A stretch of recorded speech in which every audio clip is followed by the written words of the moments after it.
My father and stepmother showed up at my front door uninvited on a Sunday morning with a smug look on their faces. My stepmother crossed her arms and told me to pack my bags because the house my grandmother left me now belonged to my father. They tried to evict me and throw me out on the street to fund my half-brother's latest failed business venture. What they did not know was that I am a senior partner at a top-tier real estate litigation firm. When I finally showed them exactly who they were dealing with, the color drained from their faces, and the silence in the room was absolute. Before I dive into the details of how I dismantled their entire scheme, let me know where you are watching from in the comments below. Hit the like button and subscribe if you have ever had to outsmart toxic relatives who thought they could walk all over you. My name is Whitney. I am 33 years old. For years, I let my family believe their own narratives about me. I let them assume I was just an underpaid legal secretary struggling to make ends meet in Austin, Texas. They never cared enough to ask about my actual career, so I never bothered to correct them. It was easier to live quietly under their radar than to engage in their constant battles for dominance and status. The house my grandma Beatrice left me is a stunning historic Victorian home right in the heart of the city. It is the kind of multi-million-dollar property that developers constantly leave notes on the door trying to buy. It features original stained glass windows, towering ceilings with intricate crown molding, and a beautiful wraparound porch where Grandma Beatrice used to sit and drink her sweet tea. She was the only person in my family who ever saw my true worth. When she passed away, she made sure this sanctuary went straight to me, protecting me from the greed of her own son. It was a beautiful Sunday morning. I was standing in my kitchen wearing my favorite oversized sweater, enjoying the absolute peace and quiet. The smell of freshly ground coffee filled the air. I was looking out the large bay window at the old oak tree in the backyard, feeling completely relaxed. That peace shattered instantly when the heavy front door burst open with a violent crash. There was no knock. There was no polite phone call to announce their arrival. There was only the sound of heavy footsteps marching down the hardwood hallway, like an invading army coming to conquer a territory. I turned around just as three people marched right into my kitchen. It was my father, Thomas. He is 60 years old and carries himself with an arrogant, patriarchal entitlement that demands everyone bow down to him. Right beside him was his wife, Linda, my 55-year-old stepmother. She was wearing a perfectly pressed designer outfit and clutching her luxury handbag like a weapon. Trailing just behind them was my 29-year-old half-brother, Brandon. He is the undisputed golden child of the family, despite being a completely failed crypto entrepreneur who burns through our father's money like it is oxygen. He walked in wearing expensive designer sweatpants and a deeply entitled smirk that instantly made my blood boil. My father did not say hello. He did not ask how I was doing. He simply marched right up to the marble kitchen island and slammed a thick stack of stapled papers down onto the counter. The sound echoed sharply in the quiet kitchen, startling my cat, who scurried out of the room.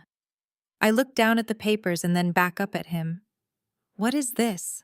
I asked, keeping my voice perfectly level, refusing to give him the satisfaction of seeing me intimidated. My father puffed out his chest, looking down his nose at me. "It is exactly what it looks like, Whitney. It is a 30-day eviction notice, along with a copy of the newly filed quitclaim deed." He tapped his finger aggressively against the top page. "This house belongs to me now.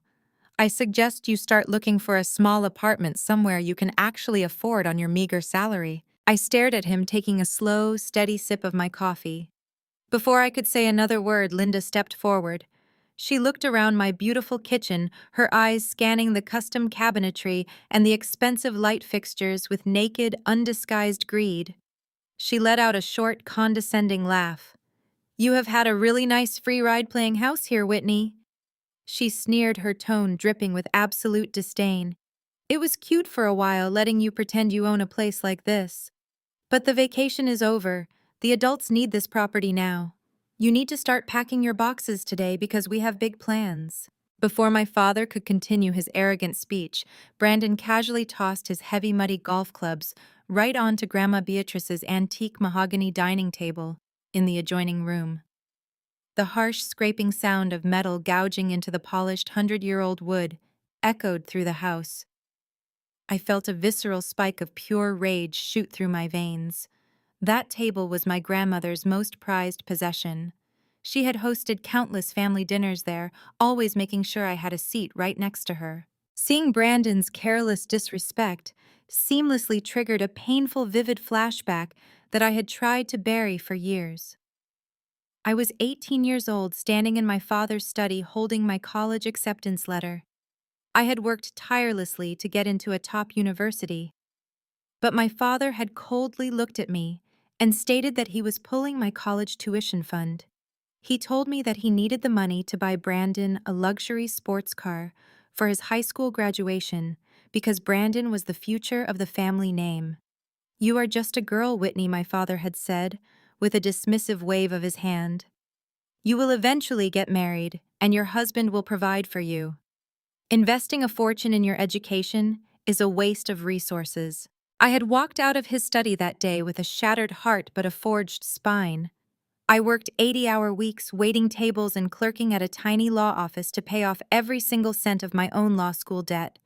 I built an empire with my own two hands, while my family praised Brandon for simply existing. Snapping back to the present moment, I watched Brandon pull an apple from my fruit bowl and take a loud, disrespectful bite.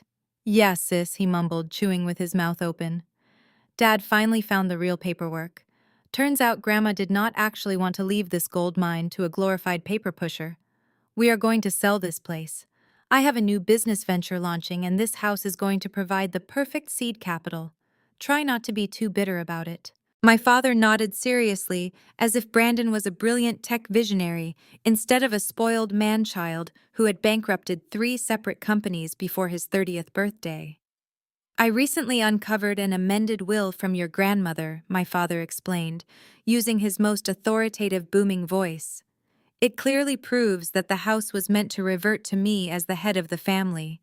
It was a terrible oversight that you were allowed to live here this long, but I have already taken the liberty of legally filing the new deed. The county has processed it. You have absolutely no legal standing here anymore, Whitney." My heart beat steadily in my chest. I did not scream. I did not cry. I did not throw my hot coffee in their faces, even though the urge was incredibly strong. Instead, I set my mug down and calmly pulled the thick stack of papers toward me. I flipped open the cover page and looked at the quitclaim deed my father had supposedly filed. They thought I was just a naive legal clerk who fetched coffee, organized files, and answered phones.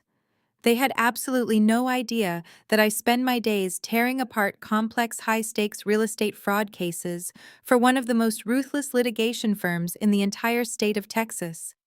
My highly trained legal eye scanned the document and immediately began spotting the massive glaring inconsistencies that a layman would never notice. The font used for Grandma Beatrice's supposed signature was completely wrong, lacking the slight distinctive tremor she had developed in her final years. The notary stamp date was placed on a Sunday, a day when the county offices and legitimate notaries in our specific jurisdiction were notoriously unavailable for this type of specific official estate transfer. The legal description of the property boundaries contained a minor but crucial typo that was present in a public tax record, but never in the actual original deed held by the trust. And the embossed seal pressed into the paper looked remarkably like a cheap custom reproduction ordered off the internet. It was a forgery, and it was not even a particularly good one. It was a sloppy, arrogant piece of fraud committed by a man who was so deeply confident in his own superiority that he believed a simple piece of paper would make me cower, apologize, and run away into the night. My father was essentially handing me the very weapon that would completely destroy him. If I called the police right now, it would just be a messy domestic dispute easily swept under the rug by his expensive lawyers. But if I let him continue, if I let him dig this hole deeper and implicate himself fully in federal tax fraud and property theft, the consequences would be inescapable. I needed him to feel perfectly comfortable. I needed him to feel incredibly victorious. I slowly closed the manila file and slid it back across the cool marble counter toward him. I looked at my father, my stepmother, and my smirking half-brother. I let a cold, dead smile spread across my face. 30 days, I said, my voice soft but echoing with a chilling finality. I understand completely. I will start making arrangements today. Linda scoffed, looking incredibly triumphant. Glad to see you are finally being realistic for once in your life. Do not make a mess while you pack your cheap clothes.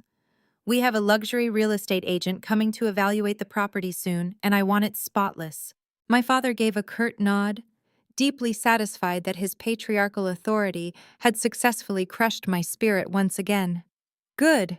See that you are out of here before the first of the month.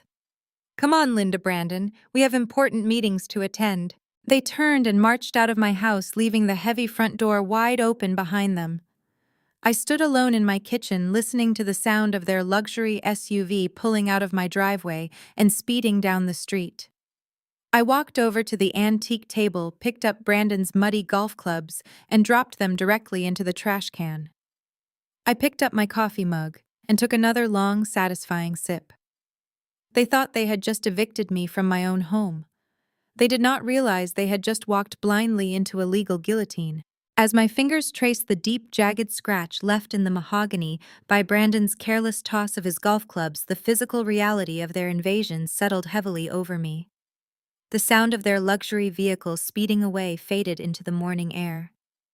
I stood alone in the kitchen, but my mind violently snapped back to another time, a moment exactly like this one when my father had made it abundantly clear exactly where I stood in his hierarchy. 15 years ago, I stood in his pristine home office, clutching my acceptance letter to a top-tier pre-law program. I was 18 years old and vibrating with pride. I had worked tirelessly to earn that acceptance, and I simply needed him to release the funds from the college savings account my mother had started before she passed away. My father sat behind his massive oak desk, barely looking up from his financial spreadsheets. Without a hint of emotion, he casually informed me that the college fund was gone. He had drained every single cent of it to buy Brandon a brand new luxury sports car for his high school graduation. I remember the exact feeling of the floor dropping out from beneath me. I asked him how he could possibly justify taking my education away to buy a teenager a luxury vehicle. My father finally looked up, his eyes cold and devoid of any parental warmth. "You are just a girl, Whitney," he had said, his voice dripping with condescension. "You are going to get a basic job, eventually get married, and your husband will provide for you. Investing a fortune in a serious career for you is a complete waste of family resources. Brandon is the future of our family name. He needs to project success and dominance right out of the gate." I did not cry that day in his office.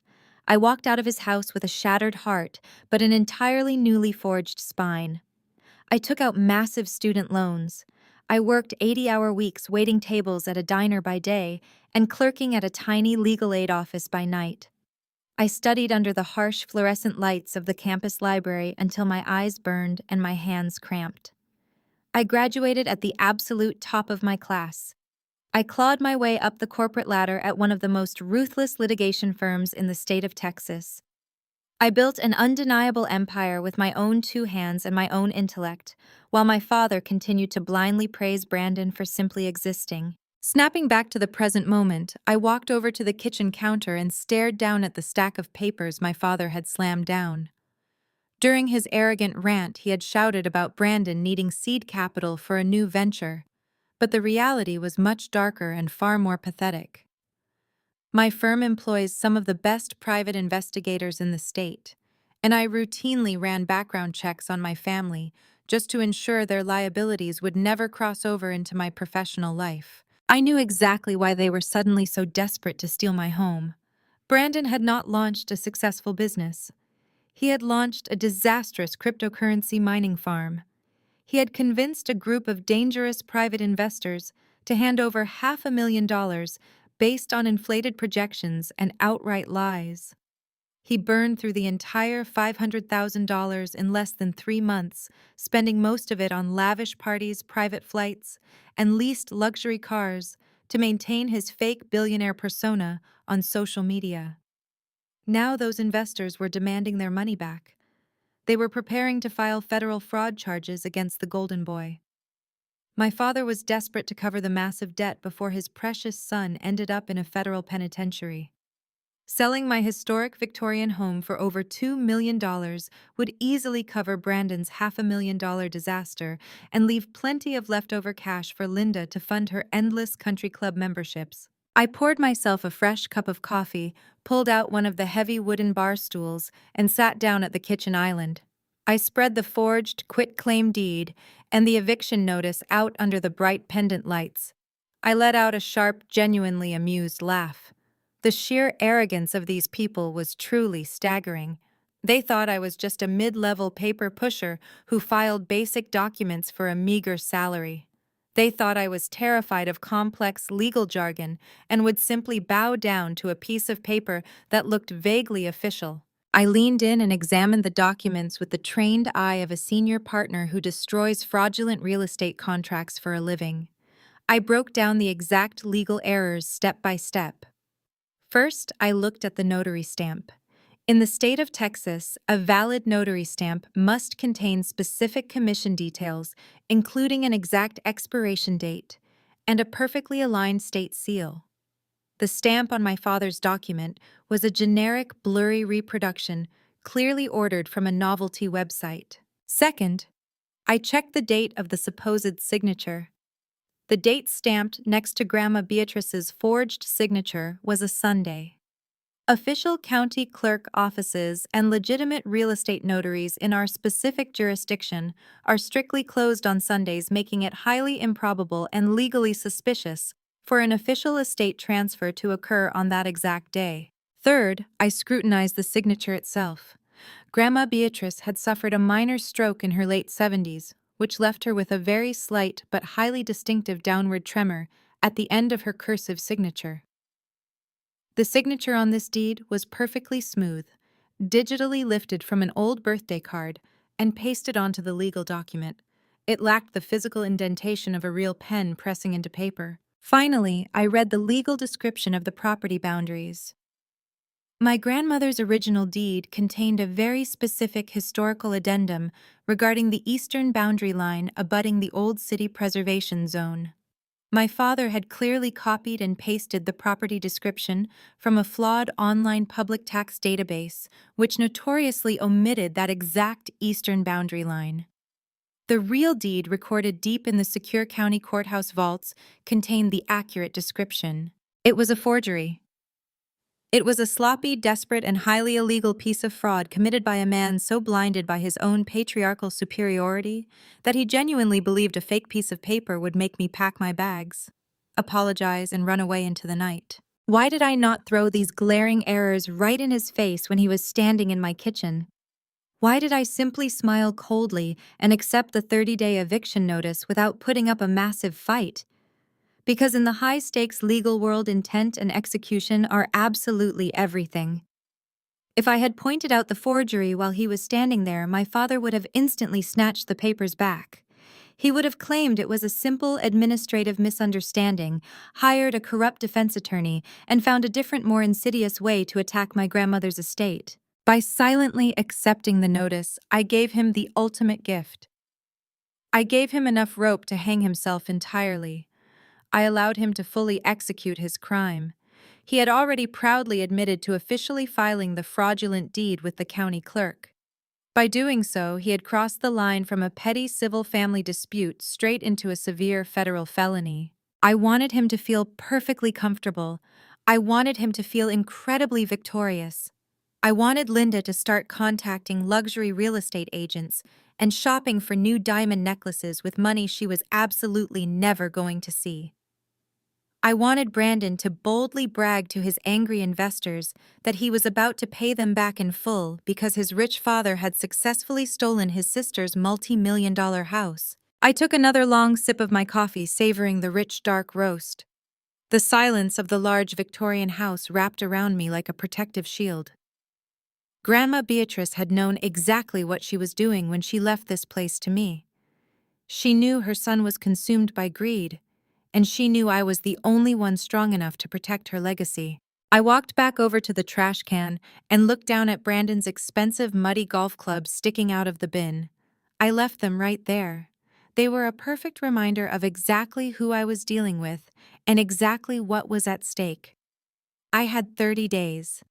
I had exactly 1 month to build a legal trap so flawless, so sharp, and so devastatingly public that my father, my stepmother, and my golden child half-brother would never be able to recover their reputations or their finances. I walked into my home office, a room lined with legal volumes and framed degrees they had never bothered to look at. I opened my laptop securely connected to my law firm's private encrypted server and began to draft the absolute destruction of my father's false legacy. The silent ascent was over. It was time to prepare for war. I expected them to wait at least a week before pushing the boundaries. I underestimated their sheer entitlement. It was Monday morning, less than 24 hours after my father had slammed that forged eviction notice onto my kitchen counter. I was sitting in my home office reviewing a massive commercial zoning brief for a client when I heard the unmistakable sound of a key turning in the heavy brass lock of my front door. I froze in my desk chair. I had not given anyone a key to Grandma Beatrice's house. I quietly closed my laptop and stepped out into the hallway just in time to see the heavy oak door swing wide open. Brandon strolled in, holding a shiny new brass key between his fingers, twirling it like a trophy. Behind him were two burly movers carrying massive cardboard boxes, heavily reinforced with thick packing tape. Brandon did not even knock. He just walked right into my foyer, tracking mud onto the vintage Persian rug, and pointed a lazy finger toward the grand staircase. "The guest room is up there on the right," he told the movers, his voice loud and obnoxious. "Try not to drop those boxes. That equipment costs more than this entire house combined." I stood on the landing looking down at him. "What exactly do you think you are doing, Brandon?" I asked, my voice perfectly calm, despite the adrenaline spiking hard in my chest. He looked up and gave me that familiar, infuriating smirk. "Moving in, sis," he announced proudly. "Dad said since you are practically out the door anyway, there is no point in me paying another month of rent at my luxury downtown loft. Plus, my new mining rigs need space, and the ventilation in this old dinosaur of a house is actually pretty decent." I stared at the shiny key in his hand. "Dad gave you a key to my house?" I asked. "It is his house now, Whitney," he replied, brushing roughly past me on the stairs. "And since he is the legal owner, he can give a key to whoever he wants. You should be grateful we are letting you stay the full 30 days. Most landlords would just throw your stuff on the curb today." I followed him up the stairs, maintaining my calculated silence. The guest room was a beautiful sunlit space that Grandma Beatrice had meticulously decorated with vintage floral wallpaper and a handcrafted mahogany bed frame. It was a space preserved with deep love and care. I watched in absolute disgust as Brandon directed the movers to just shove the antique bed frame into the far corner, violently scraping the original hardwood floors in the process. He ripped open the cardboard boxes and began pulling out stacks of heavy metal frames, tangled webs of thick power cables, and dozens of high-end graphic processing units. It was a massive, obnoxiously loud cryptocurrency mining farm. Brandon plugged the first massive tower into the wall, and the machine roared to life, sounding like a commercial jet engine warming up right inside my peaceful, historic home. The harsh heat radiating from the machine was instant and suffocating. Brandon looked around the room, his face crinkling in disgust at the elegant vintage decor. "Get all this junk out of here," he barked at the movers, pointing to the beautiful heirloom quilt my grandmother had sewn by hand. "I need maximum airflow for the cooling fans to optimize my hash rate." Before I could intervene, one of the movers grabbed the quilt, the antique bedside lamps, and a large box containing some of my winter clothes that I stored in the closet. They dumped the entire pile unceremoniously right out into the upstairs hallway. My personal belongings were literally tossed onto the floor like garbage. I stood there looking at the crumpled quilt. The urge to snap my fingers, call the police, and have him arrested for breaking and entering was absolutely suffocating.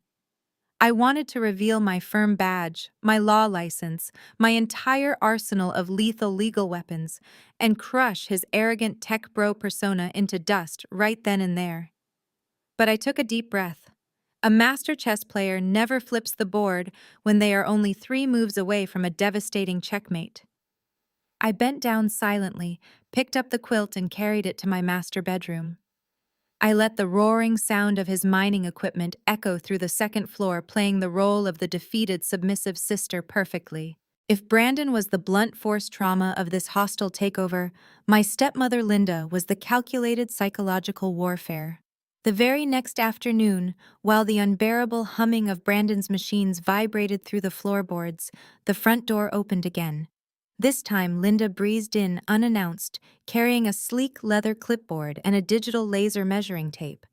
She was accompanied by a woman wearing a sharp blazer and holding a massive color swatch book. Linda did not even look at me as she walked past the kitchen island, where I was eating a quick salad for lunch. She spoke loudly to the woman beside her, gesturing vaguely at my kitchen walls. "The layout is incredibly dated, of course," she announced, her voice echoing off the high ceilings. "We will need to completely gut these cherrywood cabinets. They scream elderly spinster." I am thinking bright white shaker-style cabinets with a waterfall edge quartz countertop and brushed brass hardware. It needs to look modern and expensive to attract the right kind of wealthy tech buyers. I sat perfectly still, taking a bite of my lunch. Linda walked right up to the window directly behind my chair and pointed her laser measuring tape right over my shoulder. "Excuse me, Whitney," she said, her tone dripping with fake politeness. "Could you shift over a bit? You are blocking the natural light, and I need to get the exact dimensions for the new custom blinds. We are staging the house next week, and these heavy velvet drapes simply have to go. They are incredibly depressing." I calmly moved my chair to the side. "Are you planning to start heavy renovations while I am still living here, Linda?" I asked, keeping my voice soft and hesitant, like a frightened tenant facing imminent eviction. Linda let out a sharp, condescending laugh. "Oh, honey, we do not have time to wait around for you to pack up your little knickknacks. The market is incredibly hot right now. Your father wants this property listed and sold before the end of the quarter. Brandon desperately needs his seed capital." She patted my shoulder, her manicured nails digging slightly into my skin. "Do not worry. We will work around you. Just try to stay out of the way when the contractors arrive on Thursday to start ripping up the carpets. You can confine yourself to the master bedroom until your 30 days are up. It will be like living in a cozy little studio apartment. Think of it as good practice for your new life." The psychological pressure over the next 3 days was relentless. It was a masterclass in domestic terrorism designed specifically to make me break, to make me pack my bags early and surrender the territory without putting up a fight. Brandon treated the kitchen like his personal fraternity house, leaving empty, greasy pizza boxes on the marble counters and tossing his sweaty gym clothes over the grand wooden banister.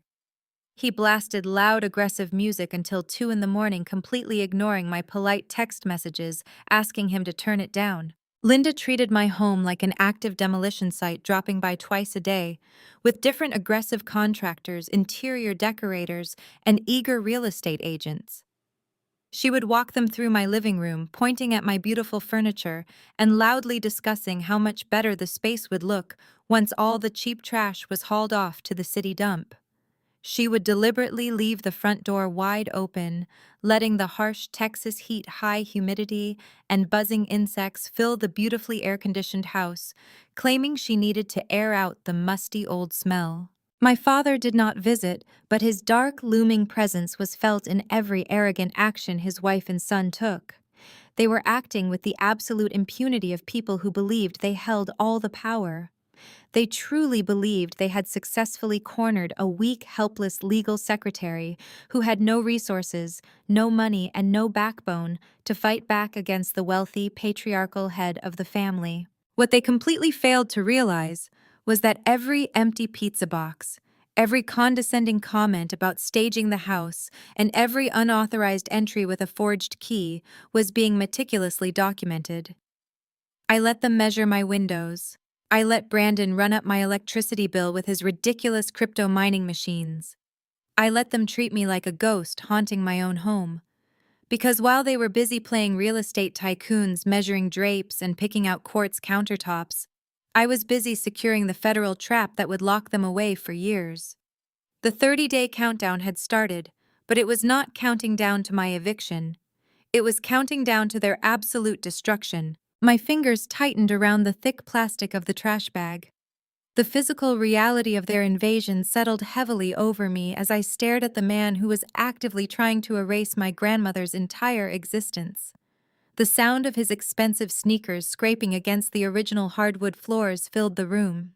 I stood alone in my own living room, but my mind violently snapped back to another time, a moment exactly like this one, when my father had made it abundantly clear exactly where I stood in his hierarchy.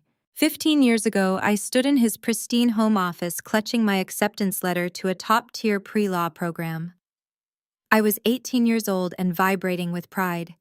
I had worked tirelessly to earn that acceptance, and I simply needed him to release the funds from the college savings account my mother had started before she passed away. My father sat behind his massive oak desk, barely looking up from his financial spreadsheets. Without a hint of emotion, he casually informed me that the college fund was gone. He had drained every single cent of it to buy Brandon a brand new luxury sports car for his high school graduation. I remember the exact feeling of the floor dropping out from beneath me. I asked him how he could possibly justify taking my education away to buy a teenager a luxury vehicle. My father finally looked up, his eyes cold and devoid of any parental warmth. "You are just a girl, Whitney," he had said, his voice dripping with condescension. "You are going to get a basic job, eventually get married, and your husband will provide for you. Investing a fortune in a serious career for you is a complete waste of family resources. Brandon is the future of our family name. He needs to project success and dominance right out of the gate." I did not cry that day in his office. I walked out of his house with a shattered heart, but an entirely newly forged spine. I took out massive student loans. I worked 80-hour weeks waiting tables at a diner by day and clerking at a tiny legal aid office by night. I studied under the harsh fluorescent lights of the campus library until my eyes burned and my hands cramped. I graduated at the absolute top of my class. I clawed my way up the corporate ladder at one of the most ruthless litigation firms in the state of Texas. I built an undeniable empire with my own two hands and my own intellect, while my father continued to blindly praise Brandon for simply existing. Snapping back to the present moment, I watched Brandon reach down and scoop up a handful of loose Polaroids, crinkling the edges in his careless grip. "Who even cares about this stuff anyway?" he muttered, tossing them toward the black plastic bag. "It is just a bunch of dead people and boring family vacations. I need this room cleared out so my investors can see the open floor plan when they come for the viewing party." I stepped directly into his personal space, reaching out and firmly grabbing the heavy plastic bag. "Do not touch another album," I said, my tone dropping an octave, vibrating with a barely contained fury. "I do not care what Linda or your staging company wants. You will not throw away her life." Brandon yanked the bag back, his face twisting into an ugly sneer. "Oh, relax, you dramatic paper pusher." He shoved the bag roughly against my chest, forcing me to take a step back to maintain my balance. "You always have to make everything into a massive tragedy, do you not? This is exactly why Dad cannot stand dealing with you. You are so obsessed with the past because your present life is a complete and utter failure." I stood frozen, holding the heavy bag of salvaged memories, staring at the brother who had been handed the world on a silver platter and still managed to destroy everything he touched. "Look at you!" Brandon continued, pacing across the living room, waving his arms in a grand theatrical gesture. "You are 33 years old, you are unmarried, you have no assets, you work 40 hours a week as a glorified secretary filing boring legal documents for what? $40,000 a year. Maybe 50,000 if your boss is feeling generous at Christmas. You sit in a cubicle all day fetching coffee for actual lawyers and typing up their brilliant ideas. You have absolutely nothing to show for your life, Whitney." I tightened my grip on the trash bag, feeling the sharp corner of a picture frame pressing into my palm.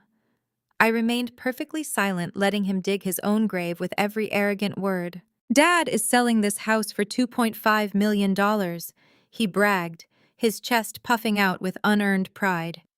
"Do you have any idea what kind of money that is? Of course you do not. You have probably never seen more than $5,000 in your bank account at one time. Dad is taking the profits and funneling them directly into my new tech enterprise. He knows a visionary when he sees one. He understands that I am the only person in this family capable of building generational wealth. A visionary. The word echoed in my mind, dripping with supreme irony. This visionary standing before me had launched 3 separate companies using our father's money. The first was a luxury car rental service that folded within 6 months when he failed to secure proper insurance and totaled 2 vehicles. The second was an exclusive networking app that never made it past the beta testing phase because he spent the entire development budget on promotional parties. The third was this current catastrophic cryptocurrency mining farm that was actively plunging him into ruin. He was a walking financial disaster, a black hole of debt and entitlement. Yet my father looked at this string of spectacular failures and saw a brilliant entrepreneur who just needed one more chance. My father looked at me, a woman who had graduated at the top of her law school class, passed the bar exam on the first try, and become a senior partner at a prestigious litigation firm, and saw only a stubborn girl playing at a career. "Do not worry, sis," Brandon said, his tone shifting to mock pity. "I am not completely heartless. Once my new venture takes off and we finalize the sale of this place, I will talk to Dad. We might throw a few $1,000s your way. Maybe we will buy you a nice little 1-bedroom condo in the slums on the east side of town. You know, somewhere closer to the bus line so you can commute to your little desk job. You should be thanking me. I am upgrading your life." I looked at his smug face, his perfectly styled hair, and his expensive watch bought with money he never earned.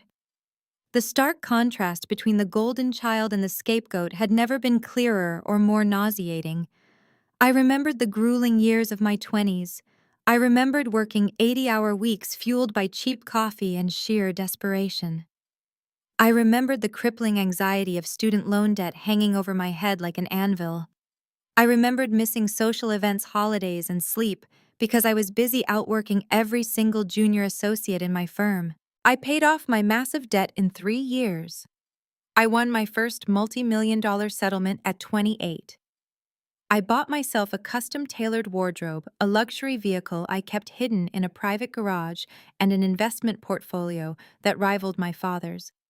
I was a self-made millionaire before my 30th birthday.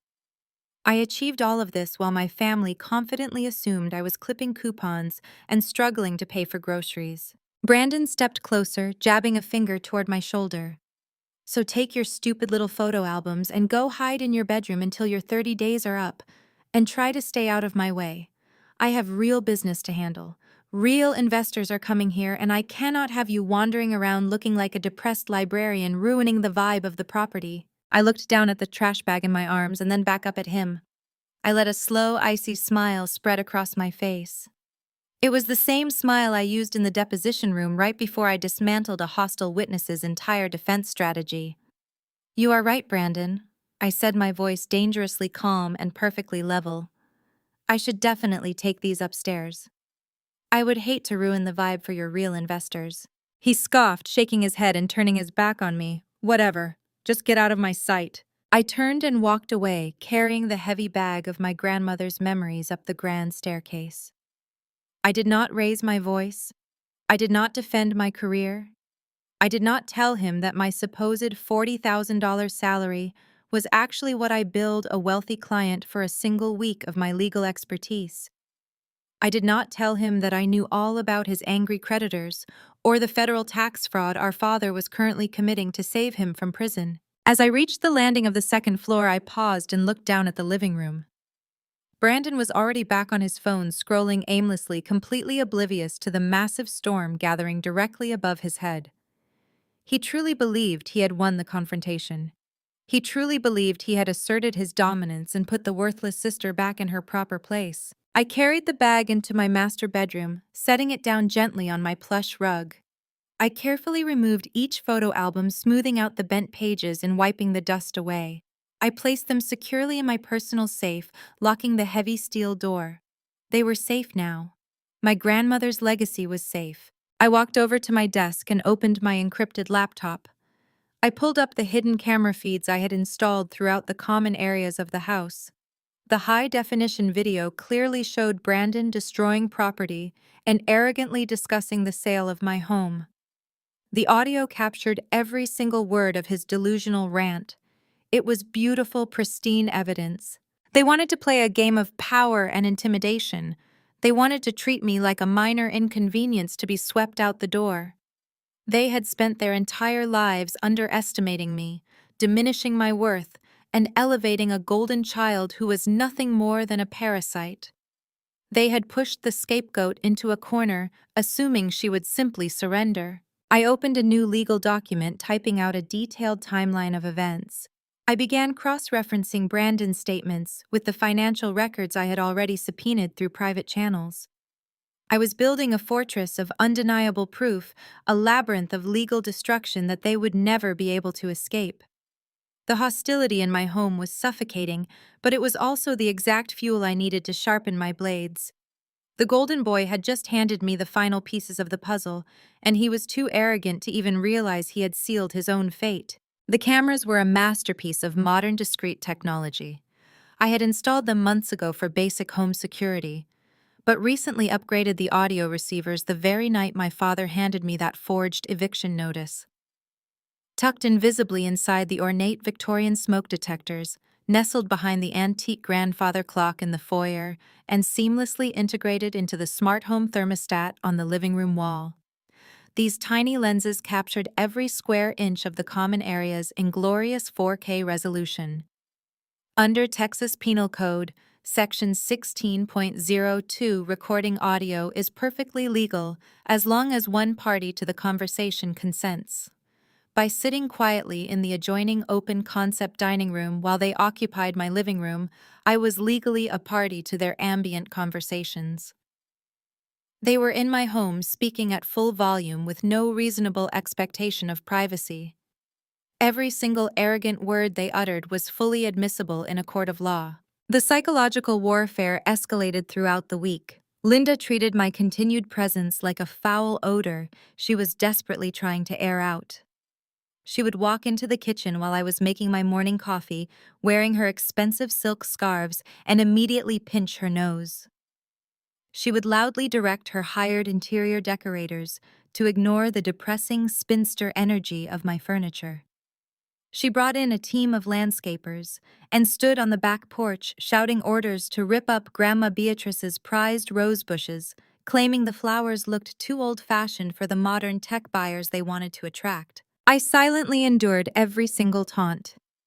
When Linda casually knocked my favorite ceramic mug off the counter and offered a fake, insincere apology, I simply grabbed a broom and swept up the shards without a word.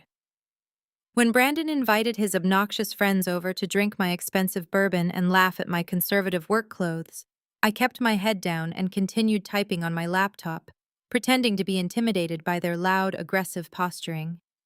I played the role of the defeated, submissive scapegoat to absolute perfection. I slumped my shoulders. I avoided direct eye contact. I let my voice tremble just a fraction whenever my father marched through the front door to check on their progress. My calculated weakness was the ultimate drug for their narcissism. It made them sloppy. It made them feel utterly invincible. When predators believe their prey is already dead, they stop checking their surroundings for traps. The golden opportunity arrived on the evening of the 12th day. It was a Thursday night. The relentless Texas heat was beating down against the windows, but inside my home the air conditioning hummed quietly. I was sitting at the heavy oak dining table, wearing a plain gray cardigan, sorting through a stack of meaningless paper files to keep up my facade as an overworked legal secretary. The front door swung open and my father walked in carrying a bottle of expensive champagne. Linda followed close behind him, holding crystal flutes she had undoubtedly raided from my own locked china cabinet. Brandon emerged from the guest room upstairs, the deafening roar of his crypto mining machines momentarily spilling into the hallway before he slammed the door shut. "We have a buyer," my father announced, his booming voice echoing off the high ceilings. He marched directly into the living room, completely ignoring my presence in the dining space just 15 feet away. A venture capital firm out of California. They are willing to pay $2.8 million in cash to convert this entire block into boutique commercial spaces. Brandon pumped his fist in the air, letting out a loud, obnoxious cheer. That is what I am talking about. The investors have been breathing down my neck all week, threatening to file a lawsuit if I do not return their seed money. How fast can we close this deal? Linda began pouring the champagne, the crisp, bubbly liquid catching the light from the chandelier. The market is moving incredibly fast, darling, she purred, handing a glass to Brandon. Your father is brilliant. He completely bypassed the traditional listing process and went straight to his private network. We should have the funds secured before the end of the month. Then we can finally rid ourselves of this depressing house and its depressing occupant. She shot a vicious sidelong glance in my direction, but I kept my eyes firmly glued to the fake legal briefs on the table, pretending I had not heard her insult. My heart was beating with a steady rhythmic precision. I tapped a hidden shortcut key on my laptop, ensuring the security feeds were actively recording and uploading directly to my encrypted cloud server. My father took a long, satisfied sip of his champagne. The buyers are rushing the title search because they want to break ground by the spring, he said, lowering his voice. Just a fraction, but still speaking loudly enough for my high-definition microphones to capture every single syllable. They are not asking too many questions, which is exactly what we need right now. Brandon took a gulp of his drink, leaning back against my expensive velvet sofa. Are we absolutely sure the paperwork is bulletproof, Dad? He asked, a sudden hint of nervous anxiety creeping into his arrogant tone. I mean, what if the county clerk flags the deed? What if those California lawyers start digging into how Grandma supposedly signed the property over to you? I stopped breathing. I kept my hand hovering perfectly still over my paperwork. This was it. This was the moment I had been waiting for all week. My father let out a harsh, dismissive scoff. Let me worry about the legalities, Brandon. You just focus on getting your chaotic financial ledgers in order so the IRS does not freeze your accounts before we can deposit the cash. But the notary Brandon pressed, pushing the issue. You said the guy was sketchy. What if he talks? What if he realizes how much this house is actually selling for and tries to extort us for more money? My father slammed his crystal glass down onto the coffee table with a sharp, cracking sound. I paid Dennis $50,000 in cash to secure that fake stamp. He snapped, his temper flaring at his son's sudden lack of faith. $50,000 to backdate a single piece of paper and keep his mouth permanently shut. Dennis is a degenerate gambler who lost his official notary license 3 years ago. He is not going to say a word to anyone because if he does, he goes to federal prison for impersonating a state official and participating in real estate fraud. Linda reached out and rubbed my father's shoulder, attempting to soothe his sudden rage. Calm down, Thomas, she murmured soothingly. Brandon is just stressed about his investors. The plan is flawless. Dennis did his job perfectly. The signature looks exactly like your mother's. No one is going to question a grieving son taking control of his rightful family estate.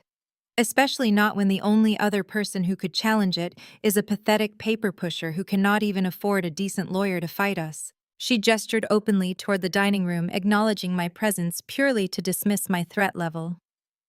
She will pack her cheap bags and move into a rundown apartment just like she always does. We have absolutely nothing to worry about. My father smoothed the lapels of his tailored suit, his aggressive posture relaxing as Linda's flattery fed his massive ego. You are right, my love, he agreed, a smug smile returning to his face. The deed is officially recorded. The title company has preliminary approval. The California buyers are wiring the earnest money deposit tomorrow morning. We have won. The house is mine and Brandon's debts will be completely wiped clean by next week. They raised their glasses in a triumphant toast, the crystal chiming clearly in the quiet house. They drank to their success, to their brilliance, and to their flawless execution of a federal crime. Sitting just 15 feet away in the shadows of the dining room, I slowly released the breath I had been holding. I kept my eyes downcast, playing the part of the broken daughter to the bitter end. I did not flinch. I did not react. I simply reached out and pressed the save button on my keyboard.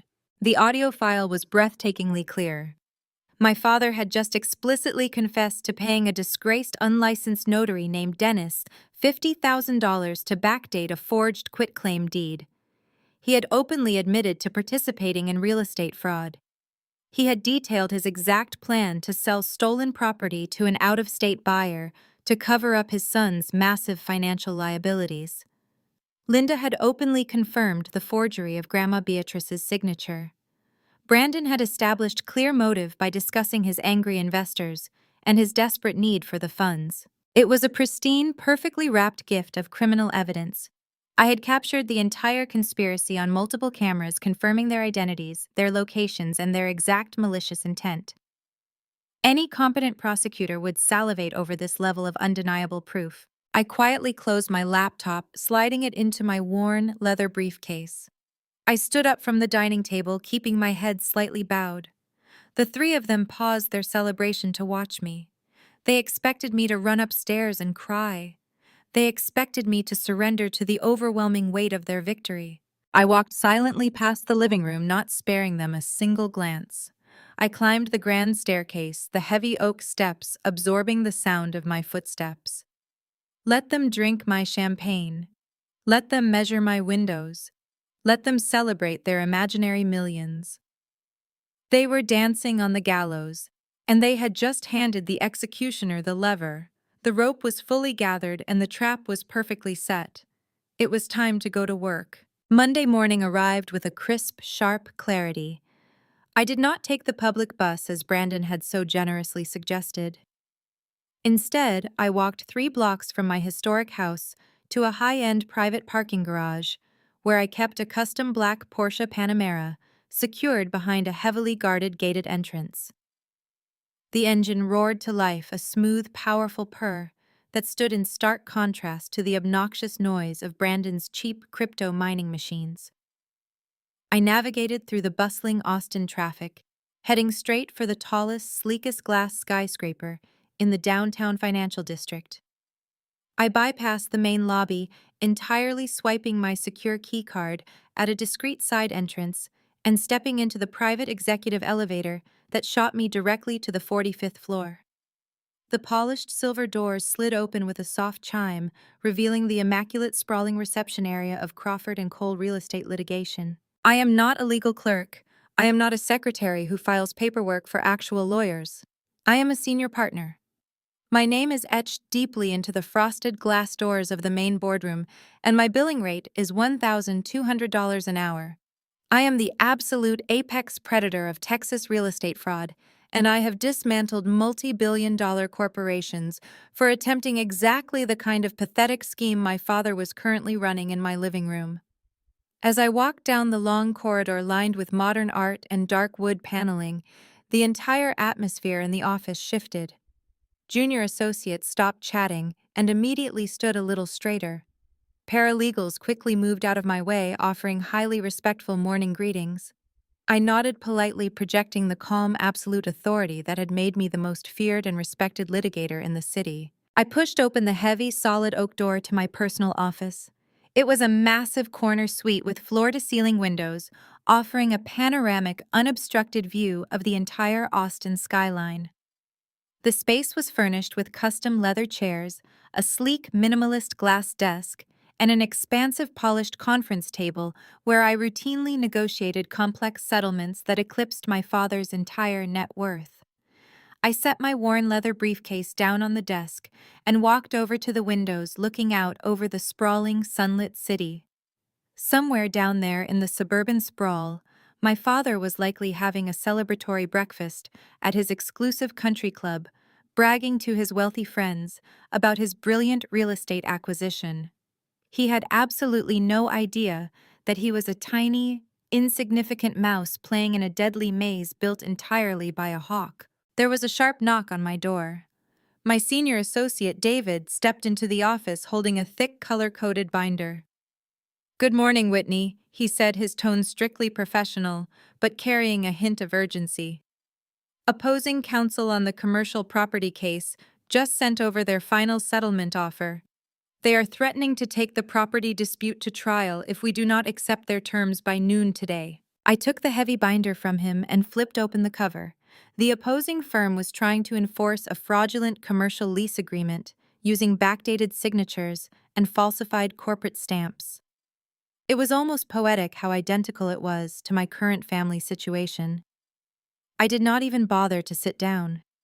I grabbed a red pen from my desk and slashed a massive thick line straight through their proposed settlement figure. "Call their lead counsel," I instructed David, my voice hard and unyielding. "Tell them we are absolutely not settling for a single dime. Tell them we have forensic proof that their client used an expired notary stamp, and if they do not drop the claim entirely by 11 o'clock this morning, I am forwarding the entire unredacted file to the district attorney for criminal fraud charges." David smiled a sharp, predatory grin that perfectly mirrored my own. "I will make the call right now," he said eagerly, taking the binder back. "They are going to absolutely panic. They actually thought they had us cornered. People always think they have the upper hand when they assume you are too weak to fight back," I replied, finally sitting down at my expansive desk. "Make sure they clearly understand that Crawford and Cole does not negotiate with criminals." David nodded respectfully and left the office, closing the heavy door silently behind him. I was alone again. The high-stakes corporate victory took less than 3 minutes to execute and earned my firm a staggering fee. Yet my family genuinely believed my highest career aspiration was fetching coffee and typing dictations. The sheer profound absurdity of their assumptions was almost intoxicating. I leaned back in my ergonomic chair, pressing my fingers to my temples. I thought about Brandon mocking my supposed $40,000 salary just 2 days ago. I generated that exact amount of revenue for my firm before lunch on a slow Tuesday. My personal investment portfolio, managed by a highly discreet wealth management group in New York, was robust enough that I could have comfortably retired at 30. The historic Victorian house was not my only physical asset, it was simply the one with the most sentimental value. I owned a luxury penthouse downtown that I leased to traveling tech executives, and a beautiful secluded lake house property that I used for quiet weekend escapes. I had built an absolute fortress of financial security entirely on my own, while my father blindly drained his retirement accounts to bail out Brandon's endless string of embarrassing failures. I did not just have a nice desk and a fast computer, I wielded immense power. I had an entire dedicated team of ruthless, highly trained legal professionals at my absolute disposal. I had forensic accountants on retainer who could trace a single stolen dollar through a massive maze of offshore shell companies. I had private investigators composed of former federal agents who could unearth a person's darkest secrets in a matter of hours.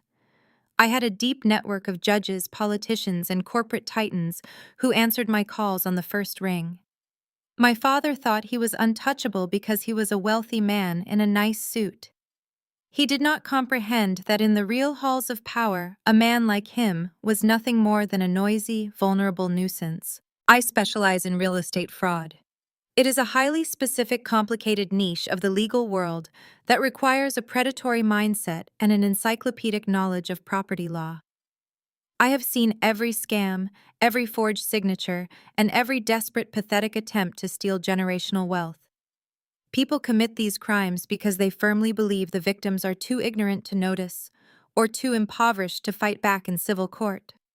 My father had heavily relied on both of those arrogant assumptions. He had calculated the risk and decided that his quiet, estranged daughter lacked the financial means to hire a lawyer to contest the eviction. He assumed I would simply accept the fake quitclaim deed as an impenetrable legal shield. But I was not going to fight him in civil court where wealthy men can drag out proceedings for years and drain their opponents through endless legal fees. I was going to drop a federal anvil directly on his head. I pressed my thumb against the biometric scanner on my desk, booting up my secure encrypted workstation. I bypassed the firm's main server and logged directly into my private cloud database. The files from the hidden cameras in Grandma Beatrice's house were already organized and categorized by time and date. I clicked on the high-definition audio file from the previous night and put on my noise-canceling headphones. The crisp, clear sound of my father explicitly bragging about bribing the disgraced notary filled my ears. I listened to Linda maliciously planning my eviction and Brandon whining about his angry California investors. Hearing it again in the cold, sterile environment of my corporate office stripped away any lingering familial emotion. I was no longer listening to my father, my stepmother, or my half-brother. I was listening to three hostile targets who had just blindly handed me a signed recorded confession. I minimized the audio file and opened a blank legal document. My fingers flew across the keyboard, translating raw fury into cold, precise legal strategy. I began drafting the rigid framework of the trap. I did not just want to invalidate the forged deed and keep my house. That was basic defensive legal work suitable for a first-year associate fresh out of law school. I wanted complete, total, and permanent destruction of their ability to ever threaten me again. I wanted my father to lose his elite country club standing and face the sheer terror of an orange jumpsuit. I wanted Linda to face brutal public humiliation among her wealthy, shallow socialite friends. I wanted Brandon to finally realize that his golden child status meant absolutely nothing when staring down the barrel of federal prison time.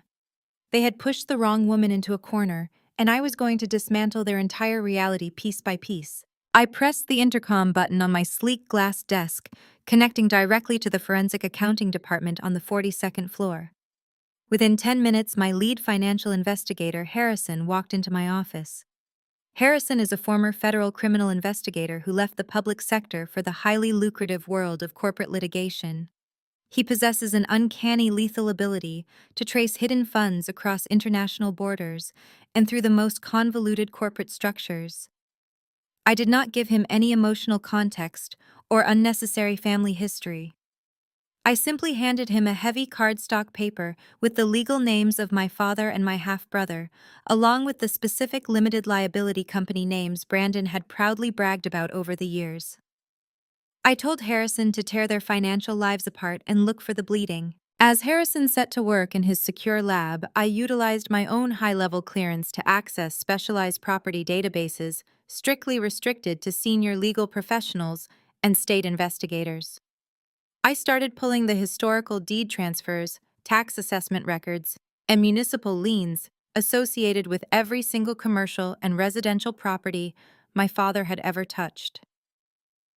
Growing up, my father had always ruthlessly projected the image of a titan of industry, a self-made multimillionaire who built his wealth through shrewd traditional investments and absolute discipline. But as the digital documents populated on my glowing screen, a very different, highly pathetic picture began to emerge. His supposed real estate empire was a crumbling house of cards heavily leveraged to the absolute brink of collapse. He had taken out massive secondary mortgages on his most profitable commercial properties to sustain Linda's extravagant country club lifestyle and to repeatedly fund Brandon's endless parade of catastrophic failures. By early afternoon, Harrison returned to my office carrying a thick encrypted tablet. He closed the heavy oak door behind him and locked it, a standard strict protocol when dealing with severe criminal findings. Harrison did not look amused. He looked like a wolf that had just found a wounded, bleeding deer in the snow. He placed the tablet on my desk and pulled up a complex, tangled web of financial flowcharts, highlighted in harsh red ink. "Your targets are not just phenomenally bad at business." Whitney, he said, pointing to a massive cluster of red lines connecting my father's primary holding company to Brandon's defunct luxury car rental service. "They are actively engaged in systematic federal tax fraud, and they are leaving a paper trail so incredibly wide a first-year auditing student could spot it." I leaned forward, examining the intricate web of wire transfers and corporate shell games. Harrison methodically explained the mechanics of the scheme. Whenever one of Brandon's ridiculous amateur businesses inevitably failed, my father did not just bail him out with a personal check. Instead, my father was actively using those failing companies as highly illegal tax shelters. He was deliberately funneling large sums of his own untaxed corporate profits into Brandon's dying limited liability companies, writing them off as massive business losses to drastically reduce his own federal tax burden. He was essentially using his golden child's utter incompetence as a highly illegal financial shield against the Internal Revenue Service. He was creating phantom consulting fees and wildly inflated equipment depreciation schedules to hide his own assets. But the cryptocurrency mining farm was the fatal arrogant error. Harrison swiped to a new screen displaying a heavily redacted federal notice obtained through his specialized network. My father had gotten entirely too greedy. He had attempted to funnel over $1 million of untaxed revenue into Brandon's noisy, chaotic cryptocurrency scheme, claiming it as a depreciating digital asset loss. The sheer, unprecedented volume of the transaction had automatically triggered a severe red flag within the automated federal auditing system. The Internal Revenue Service had quietly opened an active criminal investigation into my father's primary holding company 3 months ago. They were currently preparing to issue a massive multi-million-dollar tax lien against all of his personal and commercial assets, effectively freezing his entire life. The realization hit me with the physical force of a freight train. The puzzle pieces instantly locked into perfect, terrifying clarity. My father was not frantically selling Grandma Beatrice's historic home just to protect Brandon from some angry private investors. He was desperately liquidating a stolen asset to generate clean, untraceable cash to pay off the impending federal tax penalty before the Criminal Investigation Division brought the hammer down and seized everything he owned. He needed the $2.8 million to cover up his own massive felony. Selling my home was not a noble fatherly rescue mission for a struggling son. It was a desperate, frantic attempt to keep himself out of a federal penitentiary. A profound, icy calm washed over my entire body. For my entire life, I had internalized the toxic narrative that my father was a superior, infallible being. I had allowed his harsh judgments to dictate my self-worth. I had believed that his financial success somehow validated his cruelty toward me. Looking at the undeniable digital proof of his pathetic criminal desperation, the final lingering illusion of the powerful patriarch completely evaporated. He was not a titan. He was a common white-collar criminal scrambling in the dirt to cover his tracks, and he was cowardly enough to sacrifice his own daughter's home to save his own skin. I instructed Harrison to compile every single piece of evidence into a secure, localized, encrypted hard drive. I needed perfectly certified copies of the bank transfers, the fraudulent tax write-offs, the corporate filings, and the federal audit notifications. I wanted the financial forensics packaged so tightly and undeniably that a federal prosecutor could secure a grand jury indictment in a single afternoon. Harrison nodded, understanding the precise lethal nature of the request. He promised to have the fully certified dossier sitting on my desk by the end of the day. Now I possessed two separate but equally devastating weapons. I had the high-definition audio and video recordings of the three of them openly confessing to state-level real estate fraud and bribery in my dining room. And I had the forensic financial data proving massive federal tax evasion. The absolute beauty of the situation was the deadly synergy of their crimes. The very act of selling the stolen house to cover the tax fraud compounded their legal jeopardy exponentially. The moment they accepted the wired funds from the buyers, they would be committing federal wire fraud, crossing state lines with stolen money, making it an automatic federal jurisdiction. They were literally building their own federal case. I could have ended it right then. I could have placed a single phone call to my powerful contacts at the Federal Bureau of Investigation, handed over the encrypted hard drive, and watched heavily armed agents raid my father's country club by dinner time. I could have sent the police to my house to drag Brandon out of the guest room in handcuffs. But that would be too quick. That would allow them to claim they were simply victims of a misunderstanding or poor accounting advice. It would allow Linda to play the weeping, innocent wife. I needed them to fully commit.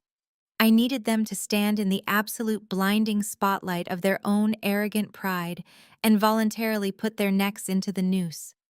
They wanted to humiliate me. They wanted to strip away my dignity and parade their victory in front of the world. I was going to let them build the stage for their own public execution. I looked out the massive windows of my corner office, the bright Austin sun reflecting harshly off the surrounding glass skyscrapers.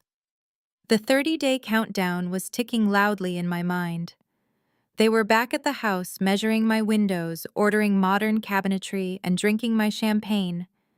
They were treating my grandmother's legacy like an ATM machine. They were blissfully unaware that the quiet, obedient legal clerk they thought they had so easily crushed was currently holding the absolute power to legally obliterate their entire bloodline. I closed the financial files on my encrypted monitor and locked my workstation. I picked up my suit jacket and my leather briefcase. The foundation of the trap was completely reinforced with federal steel. There was no escape for them now. Every move they made toward selling the house only tightened the snare. It was time to head back to the Victorian house and play my part. It was time to act like the broken, defeated daughter they so desperately wanted me to be. I was going to give them exactly what they asked for right up until the moment I took everything away. Driving back to the historic neighborhood, my mind was operating with cold, mechanical precision. I rehearsed the exact posture, the exact tone of voice, and the exact expressions of despair I would need to project. If my father or Linda sensed even a fraction of the power I truly held, they might panic and attempt to flee or hide assets. I needed them arrogant. Arrogance breeds monumental mistakes. I pulled my Porsche into a secured off-site garage and walked the remaining 3 blocks to my house, ensuring they would only see me arriving on foot, precisely like the impoverished, struggling tenant they envisioned. I let my shoulders slump. I practiced a look of mild panic. I walked up the steps of my beautiful wraparound porch, inserted my key, and prepared to step back into the war zone. The apex predator was putting on her sheep costume. I pushed the heavy oak door open, letting my shoulders droop perfectly, executing the posture of a woman whose entire world had just collapsed. The contrast between the roaring fire of absolute power burning in my chest and the pathetic, defeated exterior I was projecting was almost dizzying. Inside my worn leather briefcase, tucked safely in a hidden compartment, sat the single most destructive piece of paper my father would ever encounter. It was the original certified charter of the Beatrice Harrington Irrevocable Corporate Trust. Years ago, when my grandmother first realized the true depths of my father's greed, she came to me in secret. I was just a junior associate at the time, but I already knew exactly how to build an impenetrable legal fortress. We sat at the very dining table Brandon had just scratched, and we drafted a masterpiece. We transferred the deed of this historic Victorian home directly into a blind corporate trust, making me the sole executor and primary beneficiary upon her death. The house did not belong to Whitney the individual. It belonged to a highly protected corporate entity recognized by the state and shielded by layers of complex asset protection laws. By legally filing a forged quitclaim deed against a property owned by a corporate trust, my father had not just committed standard state-level real estate fraud. He had actively attempted to defraud a registered corporate entity, crossing a massive legal threshold. He had unknowingly handed me the exact statutory requirements needed to elevate this from a civil dispute into a severe federal offense that carried mandatory minimum sentencing guidelines. He thought he was simply stealing a house from his submissive, underachieving daughter. He was actually attempting a hostile takeover of a corporate asset and creating a direct, undeniable paper trail of federal tax evasion to cover it up. I walked into the kitchen where Brandon had left another stack of greasy takeout containers on the marble island. A puddle of spilled soda was slowly dripping onto the hardwood floor. I did not clean it up. A defeated woman facing imminent eviction does not care about dirty countertops or sticky floors.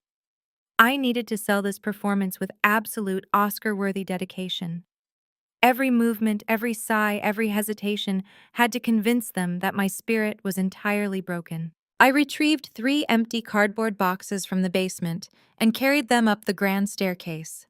I made sure to walk heavily, letting my feet drag, dropping the boxes onto the master bedroom floor with a loud, deliberate thud.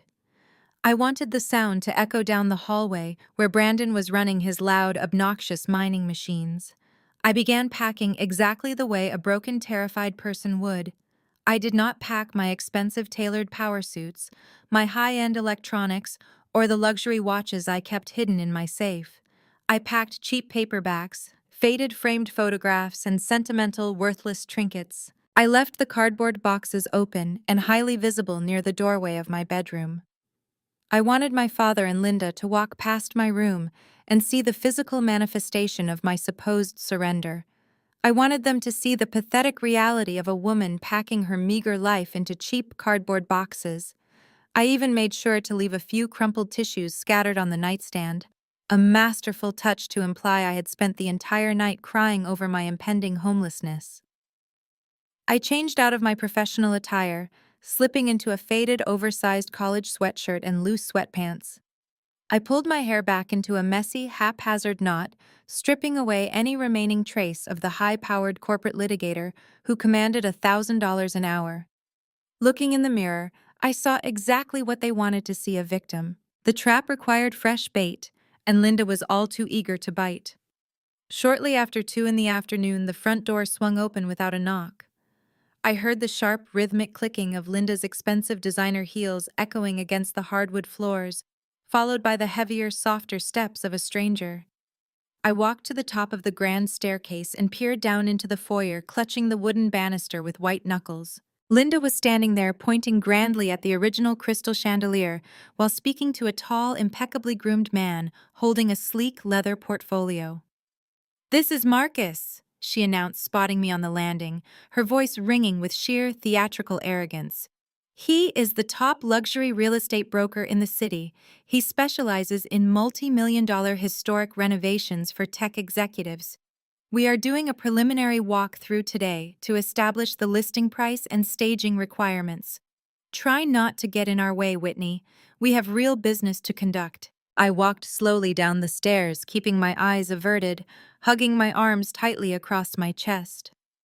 I guided myself toward the kitchen, making sure to look at the floor rather than making direct eye contact with the broker. Linda led Marcus through the formal dining room, gesturing dismissively at my antique furniture. "As you can see, Marcus, the space has incredible bones, but it is currently cluttered with an atrocious amount of depressing thrift store garbage," she told him, speaking loud enough for me to hear every single cruel syllable. "Once we clear out the current occupants' belongings and knock down these dividing walls, the natural light will really sell the open concept potential. We need it completely empty by the first of the month." Marcus nodded politely, making notes on his digital tablet, clearly uncomfortable with the family dynamic, but too motivated by the massive commission to object. I stood by the kitchen sink, gripping the edge of the counter, letting my hands tremble just slightly. The cool marble grounded me, reminding me of the absolute power I held in my briefcase upstairs. Linda walked into the kitchen, Marcus trailing behind her. She opened my refrigerator, wrinkled her nose in disgust, and shut it aggressively. "We will need to replace all these appliances immediately," she instructed Marcus, not even acknowledging my presence. "Buyers at this price point expect commercial-grade stainless steel and smart home integration, not these basic middle-class machines." The whole kitchen screams poverty. I finally looked up at her, summoning every ounce of my theatrical training. I forced my shoulders to slump further. I let my voice waver, projecting a flawless mixture of fear, anxiety, and quiet desperation. "Linda," I said softly, interrupting her rant about quartz countertops, "I have been looking at apartments online all morning, but the deposit requirements are so high. The 30 days Dad gave me is not enough time to save up the cash for first and last month's rent. Rents in Austin have skyrocketed. Where exactly am I supposed to go?" Linda stopped completely. She turned slowly to face me, a look of pure, unadulterated joy spreading across her heavily Botoxed features. This was the exact moment she had been waiting for since the day she married my father. The moment she could finally look down upon her husband's stubborn, independent daughter and crush her like a helpless insect. She let out a sharp, genuinely amused laugh that bounced off the high kitchen ceiling. It was a cruel, piercing sound that contained zero empathy. She looked me up and down, taking in my oversized sweatshirt, my messy hair, and my supposed terror. "That sounds like a you problem, sweetie," she sneered, her eyes glittering with absolute malice. "Maybe you can find a nice little room at the local YMCA, or perhaps you can sleep in your car, assuming it actually runs. Frankly, I do not care if you have to pitch a tent under the highway overpass." She stepped closer, invading my personal space, the heavy scent of her expensive perfume suffocating the air between us. This house is being listed and you are entirely on your own. Do not expect a single dime from your father to bail you out of your own financial incompetence. He is done supporting dead weight. You should have thought about your future instead of working a dead-end secretarial job. Now excuse us, we have a multi-million-dollar listing to prepare. She turned her back to me, linking her arms seamlessly through the real estate brokers and guiding him toward the backyard patio doors. I need to show you the space where we are planning to install the outdoor kitchen, Marcus, she said, her voice returning to its breezy, confident tone. I stood perfectly still in the kitchen listening to them discuss tearing up my grandmother's prized garden. I did not move until the heavy glass patio doors clicked shut behind them. I turned my face toward the window, ensuring the hidden camera tucked inside the smoke detector could not catch my expression. Because the moment Linda turned her back, my terrified, trembling facade completely vanished. I smiled, a cold, brilliant, genuinely euphoric smile. My heart hammered against my ribs, not with fear, but with the pure, intoxicating rush of impending victory. She had taken the bait perfectly, swallowing the hook, the line, and the heavy lead sinker. They felt zero remorse. They possessed zero hesitation. They were charging headfirst into a federal trap, blinded by their own insatiable toxic greed. Every cruel word she had just spoken, every arrogant command she had given the broker, was locked securely in my encrypted cloud server. I walked back upstairs, leaving the kitchen behind. I looked at the open cardboard boxes sitting on my bedroom floor. I did not need to pack anything else. The illusion was fully cemented in their minds. The stage was flawlessly set. The enemies were completely blind. All that was left was to let my father throw his arrogant little party, let him gather all his wealthy investors into my home, and then casually lock the heavy iron doors behind them. The very next morning, the sheer magnitude of my father's arrogance reached an entirely new level. I was sitting at my small desk in the master bedroom reviewing digital case files when the sound of heavy commercial trucks rumbling up my driveway broke the silence. I walked to the window and looked down at the circular drive. 3 massive, pristine white vans bearing the logo of Austin's most exclusive high society catering company were parked haphazardly across the manicured lawn.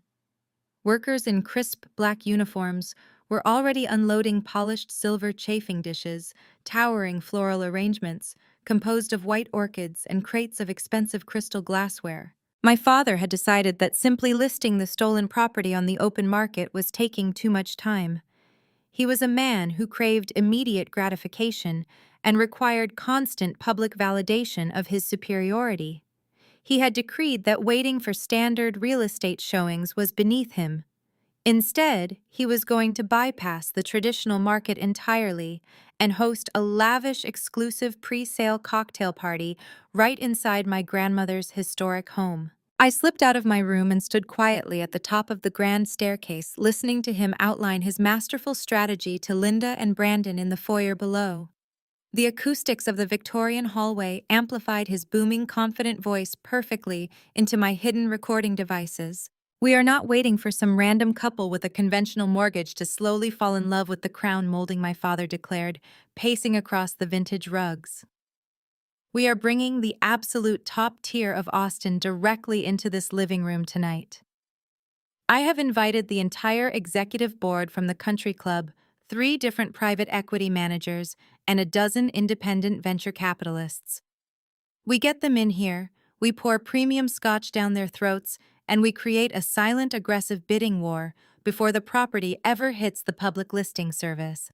A quiet private cash sale is exactly what we need to bypass any unnecessary bureaucratic red tape with the county clerk's office. He was once again openly admitting to structuring a high-dollar real estate transaction specifically to evade government scrutiny. He was practically gift-wrapping his own federal indictment with a neat little bow. Linda clapped her hands together, a sound of pure materialistic delight. "It is absolutely brilliant, Thomas," she gushed, spinning around to admire the floral arrangements the caterers were hauling through the front door. "I told the event planners to spare absolutely no expense. We need the house to look like a multi-million-dollar asset." I ordered the beluga caviar, the wagyu beef sliders, and an open bar stocked strictly with top-shelf liquor. This is going to be the social event of the season. I watched from the shadows as my father pulled out a heavy platinum credit card and handed it to the catering manager to cover the exorbitant deposit. I made a mental note to subpoena those exact credit card statements. He was actively financing a luxury gala to sell a stolen asset using funds that were already heavily scrutinized by the Internal Revenue Service. It was a spectacular display of financial suicide. Brandon emerged from the kitchen holding a freshly printed stack of glossy real estate brochures. He looked uncharacteristically nervous, his usual smug demeanor replaced by a jittery, frantic energy. He cornered our father near the dining room entrance, his voice dropping to a harsh, urgent whisper that my upgraded microphones picked up with crystal clear precision. "Dad, you are absolutely sure one of these country club guys is going to write a check tonight, right?" Brandon asked, shifting his weight anxiously from foot to foot. "Because I invited Marcus and his partners. They are the guys who fronted the $500,000 for the crypto farm. They have been calling my cell phone every single hour. They are demanding to see physical proof that I actually have the capital to pay them back. I told them this entire party is basically a showcase of their collateral." My father's face darkened instantly. He grabbed Brandon by the shoulder of his expensive designer polo shirt, pulling him close. "You invited your volatile, shady investors to my exclusive networking event," he hissed. His teeth clenched in anger. "I had to, Dad." Brandon shot back, his voice cracking with genuine panic. "You do not understand these guys. They are not just regular bankers. They are threatening to show up at my apartment and break my legs if I do not produce the money. I need them to walk through this house, look at the wealthy buyers you brought in, and understand that the cash is coming." My father released his grip, taking a deep breath to compose his pristine image. "Fine," he snapped, smoothing his tailored suit jacket. "Let your thugs wander around and eat the caviar. Just keep them away from my private equity contacts. Tonight is about projecting absolute flawless success. We secure a buyer tonight. We take the earnest money deposit tomorrow morning, and we pay off your disastrous debts before the weekend. After that, I never want to hear about this crypto garbage again." The sheer scale of the disaster they were orchestrating was breathtaking. My father was inviting the most elite, influential members of his social circle into a house he did not legally own. Brandon was bringing in dangerous, volatile creditors who were desperate to recoup their lost investments. And Linda was treating the entire volatile powder keg like her own personal debutante ball, spending thousands of dollars on imported flowers and champagne. They were packing a historic wooden house full of explosives and handing out matches at the door. For the rest of the afternoon, I remained confined to the second floor, playing the part of the terrified, unwanted tenant to absolute perfection. The noise level in the house grew deafening as dozens of workers transformed the space. Furniture was aggressively shoved aside. Heavy velvet curtains were unceremoniously ripped down to expose the large bay windows. The distinct smell of expensive catering filled the hallways, completely erasing the familiar, comforting scent of my grandmother's lavender and polished wood. Linda marched up the stairs around 4 o'clock, rapping her knuckles sharply against my closed bedroom door. I did not answer, but she pushed the door open anyway, stepping into my space with an expression of supreme distaste. "The guests will begin arriving at 7 sharp," she announced, looking pointedly at the cardboard boxes I had deliberately left scattered across the floor. "I am having the caterers set up a secondary bar on the upstairs landing to encourage the buyers to tour the master suite. You need to take your depressing little boxes and shove them deep into the back of your closet. I will not have my husband's wealthy investors walking up here and seeing this pathetic mess. It completely ruins the high-end aesthetic we are paying a fortune to project." I sat on the edge of my bed, wearing faded sweatpants and looking down at my hands. "I am trying to pack as fast as I can, Linda," I said, my voice soft and deliberately wavering. "There is just so much to organize." "Well, pack faster," she snapped, turning on her heel. "And make sure you keep your door firmly shut during the party. Nobody wants to look at a squatter while they are drinking vintage champagne." She slammed the door behind her, leaving me alone in the sudden silence of my bedroom. I stood up from the bed and walked over to my secure locked briefcase. I pulled out my encrypted laptop and checked the live feeds from the hidden cameras one final time.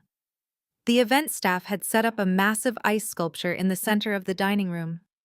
A jazz quartet was currently tuning their instruments on the back patio. The house looked like a spread from a luxury lifestyle magazine. As the sun began to set, casting long golden shadows across the Texas landscape, the first luxury vehicles began pulling into the long circular driveway. I stood out of sight behind the sheer curtains of my bedroom window, watching the spectacle unfold. Sleek black town cars, heavily tinted sports utility vehicles, and imported sports cars lined the street. Valets in crisp white shirts rushed to open doors for men wearing bespoke tailored suits and women draped in designer cocktail dresses and expensive jewelry. This was my father's inner circle. These were the managing directors, the bank presidents, the country club board members, and the local politicians he had spent decades brown-nosing and manipulating to maintain his status as a local titan of industry. He was bringing every single person he wanted to impress directly into the kill zone. I watched Brandon pacing near the front gates. A matte black heavy-duty truck pulled up and 3 men stepped out. They did not wear tailored suits. They wore dark leather jackets and carried themselves with a heavy, aggressive swagger that completely clashed with the refined country club aesthetic. These were undoubtedly the crypto investors Brandon had defrauded. I watched as Brandon rushed up to them, gesturing frantically toward the grand facade of the Victorian house, visibly sweating as he tried to placate their obvious anger. Inside, the volume of the party began to swell. The smooth sounds of the jazz quartet drifted up the staircase, mingling with the clinking of crystal glasses and the low, arrogant hum of wealthy people discussing their investment portfolios. The trap was now completely full. Every single player was on the board. The victims, the predators, the ignorant bystanders, and the desperate creditors were all trapped inside the walls of Grandma Beatrice's house. I knew exactly what was coming next. My father was a creature of absolute predictable habit. He would not be satisfied simply showing off the property. He would want to demonstrate his total dominance over every aspect of his life. He would need a prop to elevate his own status in front of his elite peers. He would not allow me to simply hide in my bedroom while he basked in the glory of his stolen wealth. He would demand that I come downstairs and serve him. He would want his wealthy friends to see his rebellious, disappointing daughter finally brought to heel, acting as nothing more than the hired help in the house she once thought she owned. I walked away from the window and moved toward the heavy oak doors of my master closet. I reached past the cheap cotton sweaters and faded jeans I had strategically placed near the front. Deep in the back, hidden safely inside a protective garment bag, hung a $3,000 bespoke tailored midnight blue power suit. It was cut with lethal razor-sharp precision, designed specifically for the moments when I needed to walk into a federal courtroom and completely obliterate the opposition. The preparations were over. The arrogant enemies were drinking champagne on the main floor, entirely blind to the financial and legal massacre hovering just inches above their heads. I unzipped the garment bag and pulled out the suit. It was time to stop playing the defeated daughter and remind them exactly whose house they were standing in. I had barely brushed my fingers against the crisp, dark fabric of the suit when the heavy brass handle of my bedroom door violently twisted. There was no knock. There was no polite request for entry. I shoved the garment bag deep into the shadows of the closet and swiftly pulled the wooden louvered doors shut just a fraction of a second before my father barged into the room. He stood in the doorway looking like a king surveying a newly conquered and utterly defeated province. He wore a perfectly tailored charcoal tuxedo with a silk lapel that caught the dim light of my bedroom.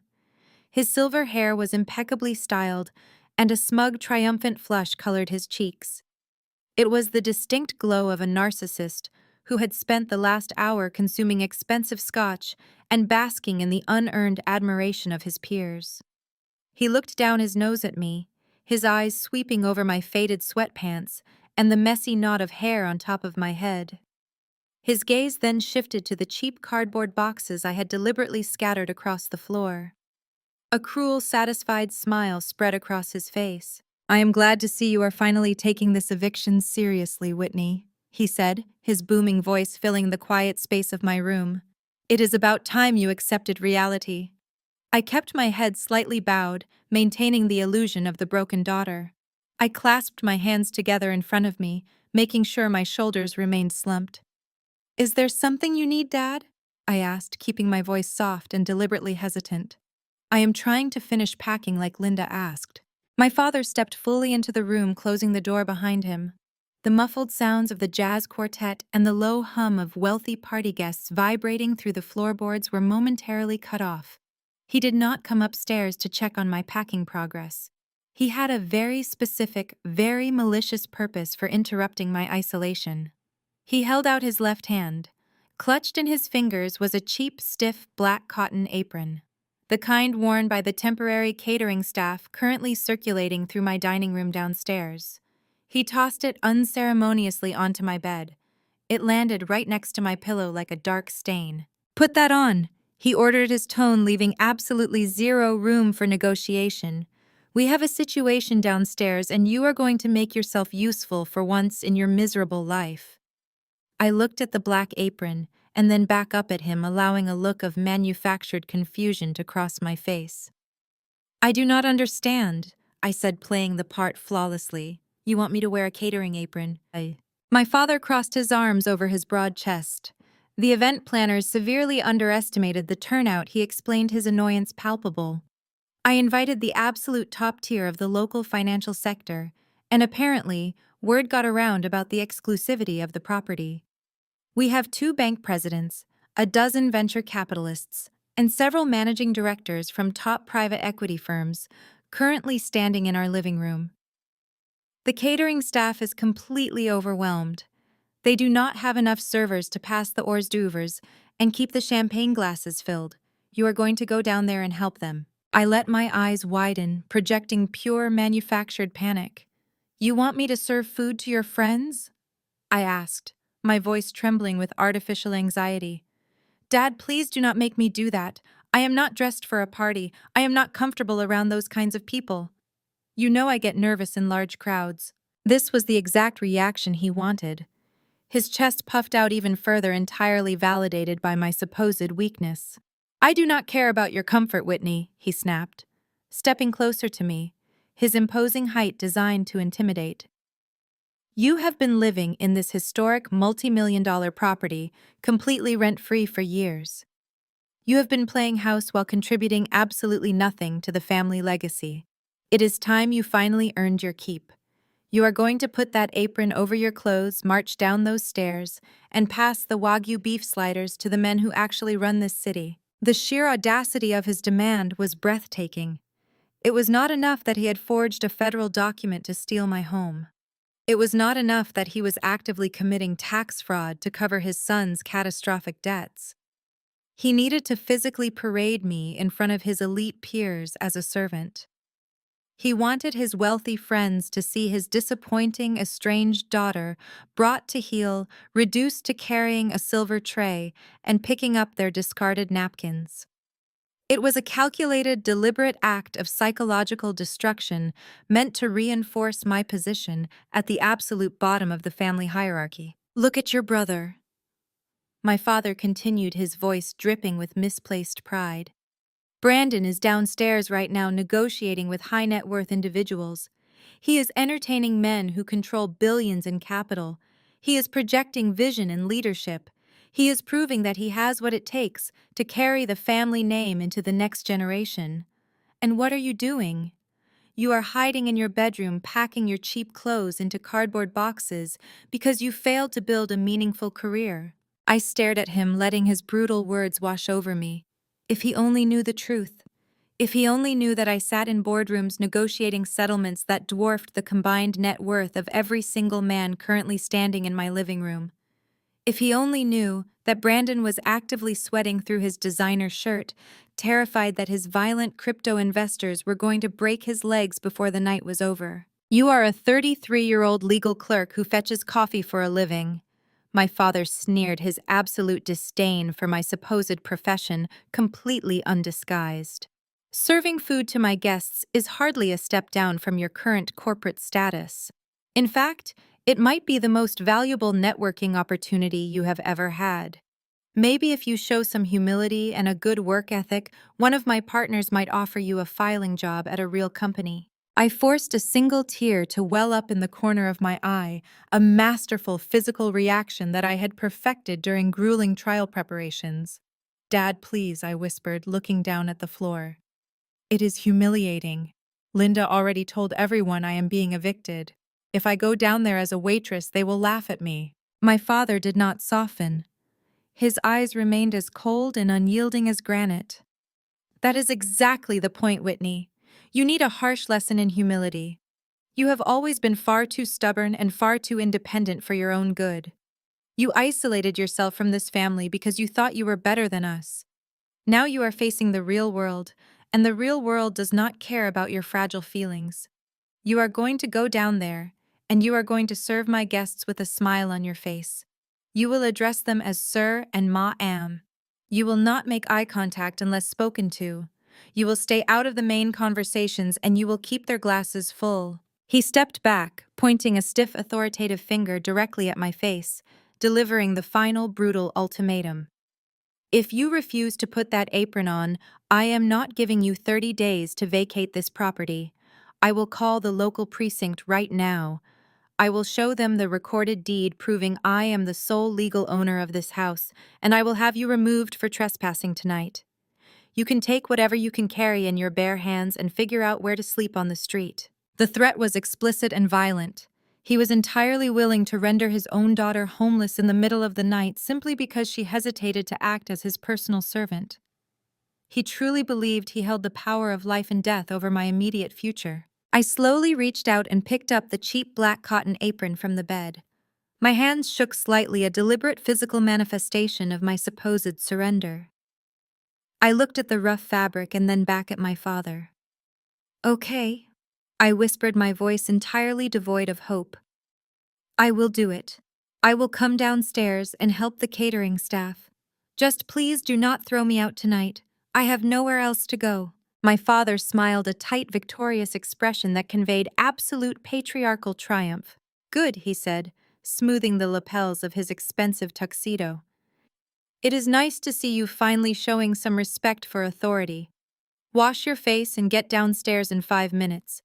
Do not embarrass me, Whitney. He turned and walked out of the bedroom, leaving the door wide open behind him, so the loud, booming sounds of the party flooded back into the space. I listened to his heavy, confident footsteps descending the grand staircase, returning to his adoring, sycophantic crowd. I stood perfectly still in the center of the room, the cheap black apron dangling from my fingertips. The performance was officially over. The final piece of evidence regarding his malicious intent had been logged and filed. He had explicitly threatened to illegally evict me without proper judicial process, adding yet another layer of civil liability to his already towering mountain of federal crimes. I walked over to the door and closed it, locking the heavy brass bolt with a satisfying resonant click. I walked back to the bed and dropped the catering apron directly into the small trash can beside my nightstand. I would not be wearing cheap cotton tonight. I would not be serving Wagyu beef sliders to men who were actively conspiring to steal my generational wealth. I would not be addressing anyone as sir or looking at the floor in submission. I turned back to the closet and pulled open the louvered doors.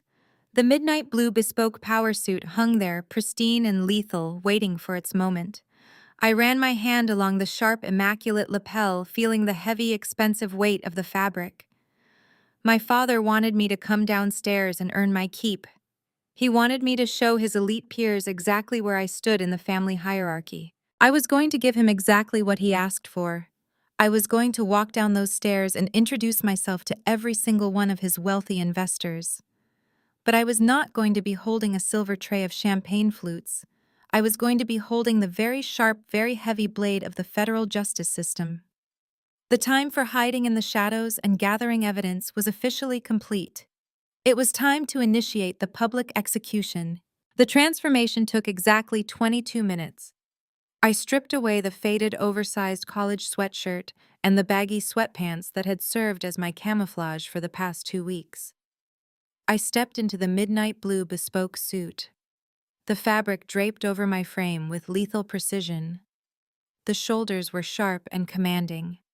The tailored trousers broke perfectly over a pair of black stiletto heels. I paired it with a crisp white silk blouse, buttoned high, and a minimalist silver watch that cost more than Brandon's entire fraudulent mining farm. I pulled my hair back into a severe, sleek chignon, smoothing away every single stray strand. I applied my makeup with the cold, calculated focus of a soldier preparing for battle. Sharp, contoured cheekbones and a deep crimson lip that projected absolute, unyielding authority. I did not look like a struggling administrative assistant. I did not look like a pathetic squatter facing imminent eviction. I looked exactly like what I was, a senior partner at a top-tier litigation firm who was about to systematically destroy every single person in the room. I picked up my heavy leather briefcase. Inside sat the certified original trust documents, the forensic tax fraud dossiers, and the high-definition transcripts of their recorded confessions. I unlocked my bedroom door and stepped out onto the second-floor landing. The wall of sound hitting me from the main floor was almost a physical force. The live jazz quartet was playing a smooth, upbeat tempo. Crystal champagne flutes clinked constantly. The deep, booming laughter of wealthy, arrogant men echoed off the intricate crown molding. I stood in the shadows of the upstairs hallway looking down at the magnificent foyer of my grandmother's house. It was packed shoulder to shoulder with Austin's financial elite. I recognized several faces immediately. There was the president of the largest regional commercial bank holding a plate of imported caviar.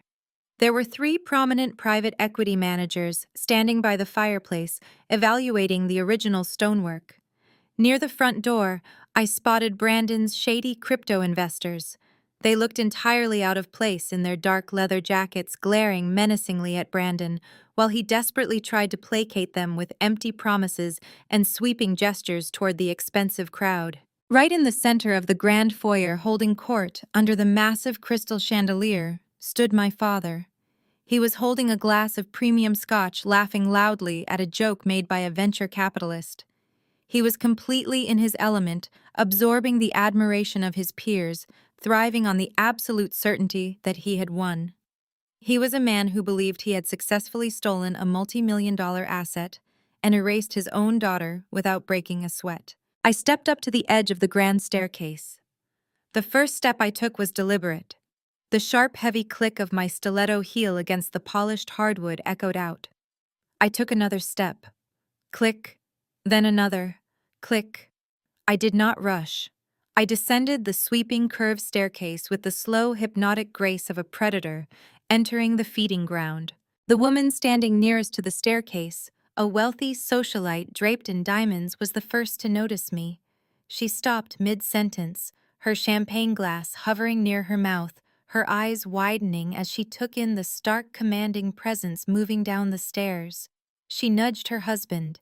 He turned and his conversation immediately died. The silence began to spread like a drop of ink in a glass of water. It rippled outward from the staircase, catching the attention of the private equity managers, the bank presidents, and the local politicians. One by one, the elite guests stopped talking and turned to look. Even the jazz quartet, sensing the sudden dramatic shift in the atmosphere, faltered their smooth melody, trailing off into a hesitant, disjointed stop. Within 30 seconds, my living room went completely dead silent. Over 50 of the most powerful people in the city were staring directly at me, completely captivated and entirely confused. They were expecting a desperate, disheveled tenant to be dragged out by security. They were not expecting a woman radiating absolute corporate dominance to descend from the private quarters. The profound silence finally caught my father's attention. He turned away from his conversation, a polite, practiced smile still plastered on his face. The moment his eyes locked onto mine, the smile completely vanished. The color drained from his flushed cheeks, leaving him a sickly pale gray. His jaw slackened. He blinked rapidly, trying to process the visual contradictions standing before him. He was looking for the cheap black catering apron. He was looking for the slumped shoulders and the trembling voice. Instead, he was staring at a titanium wall. The shock quickly mutated into a dark, violent rage. The veins in his neck bulged against his starched white collar. He slammed his scotch glass down onto a passing waiter's silver tray and marched directly toward the bottom of the staircase. He did not care that 50 wealthy investors were watching him. His patriarchal authority had been directly challenged, and his primary instinct was immediate brute force suppression. He stopped at the bottom step, blocking my path. He leaned in, closing the distance between us, his face just inches from mine. His breath smelled heavily of expensive liquor and pure panic. "What the hell do you think you are doing?" he hissed, his voice a harsh, frantic whisper, meant only for my ears. "I told you to put the apron on and serve the food. Go back upstairs, take this ridiculous costume off, and get into the kitchen right now." I stood on the second step, maintaining my height advantage, looking directly down into his furious, panicked eyes. I did not flinch. I did not take a step back. I simply smiled, a cold, empty smile that made his aggressive posture falter for a fraction of a second. "You are intentionally trying to embarrass me in front of my buyers," he continued, whispering furiously, his hands clenching into fists at his sides. "I warned you, Whitney. If you do not turn around and march back up those stairs right now, I will have the police drag you out of this house in handcuffs. I am the legal owner of this property, and you are actively trespassing on my goodwill. Do not push me." Before I could deliver my response, Linda noticed the tense confrontation from across the room. She had been busy schmoozing with a real estate broker near the back patio, but the sudden absolute silence of the party had drawn her attention. Seeing my father visibly struggling to control me on the staircase sent her into an immediate frantic damage control mode. She recognized that the wealthy buyers were watching an uncomfortable domestic dispute unfold in the middle of a high-stakes property showcase.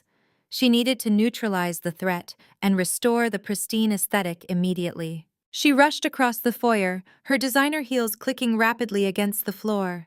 She plastered a wide artificial smile across her face, letting out a loud, highly exaggerated laugh that sounded entirely unhinged in the quiet room. She waved her hands dismissively at the crowd, attempting to commandeer the narrative and twist my presence into a pathetic joke. "I am so sorry, everyone," Linda announced, her voice shrill and projecting loudly to ensure every single guest in the room could hear her. "Please excuse the interruption. This is my husband's estranged daughter, Whitney. She is having a bit of a difficult time adjusting to reality." She stepped up next to my father, trying to loop her arm through his, but he was too rigid with anger to accept the gesture. Linda turned her fake sympathetic smile directly toward the private equity managers standing nearby. "We were forced to serve her with a formal eviction notice this week," Linda explained loudly, adopting the tone of a weary, long-suffering martyr. "She has been squatting in this property for years, contributing absolutely nothing. I am afraid the stress of finally having to move out and get a real job has caused a minor psychological breakdown. She actually thinks playing dress-up in a business suit will somehow stop the legal sale of the house. It is honestly just tragic. Please do not mind her delusions. She will be returning to her bedroom now so we can continue the evening." She turned back to me, her fake smile dropping instantly, replaced by a look of sheer venomous hatred. "Go upstairs, you pathetic little girl," she commanded, her voice dropping to a harsh guttural whisper. "You are ruining a multi-million-dollar deal. Get out of my sight before I personally throw you out the front door." I looked at Linda, observing the frantic, desperate pulsing of the vein in her forehead. I looked at my father, watching the absolute terror, masked by blind rage, swirling in his eyes. I looked out over the sea of wealthy, powerful guests who were hanging on every single word, waiting to see how the delusional squatter would react to being publicly humiliated by the rightful owners of the estate. I tightened my grip on the handle of my leather briefcase. I had played their game perfectly. I had let them build their magnificent stage. I had let them gather their most important audience. I had let them explicitly state their intentions and their supposed legal authority out loud in front of 50 unimpeachable witnesses. The bait had been entirely consumed. The trap was locked shut. It was time to pull the lever. I reached out gracefully to a passing waiter's silver tray and picked up a crystal champagne flute. I took a slow, deliberate sip, savoring the expensive vintage my father had purchased with stolen money. The room was so deadly quiet that the soft sound of me swallowing echoed across the grand foyer. I lowered the glass and set it down onto the polished marble surface of a nearby antique console table. The sharp, resonant clink rang out like a judge striking a heavy wooden gavel. I turned my attention away from Linda and looked directly at the cluster of wealthy private equity managers standing by the fireplace. I let a genuine, brilliant smile illuminate my face. I am not being evicted. Linda, I said, my voice projecting with absolute crystal clear authority, cutting through the heavy, suffocating tension in the room. But every single one of you is currently trespassing on my private property. A collective sharp gasp rippled through the crowd of elite investors. The socialites clutched their pearls, and the bank presidents exchanged deeply uncomfortable, panicked glances. My father lunged forward, his face contorted in absolute unhinged fury, his hands reaching out as if to grab my shoulders and physically throw me out the front door himself. "Get out of my house!" he roared, the thick veins in his neck bulging dangerously against his starched white collar. "I am calling the police right now. You are having a complete psychotic break." Linda chimed in, immediately pointing a shaking, manicured finger at my face. "Security!" she shrieked, her voice breaking with frantic desperation. "Somebody call security and get this crazy woman out of here. She is entirely delusional." I did not step back. I did not flinch. I did not break eye contact with my raging father. I simply raised my right hand high into the air and snapped my fingers once.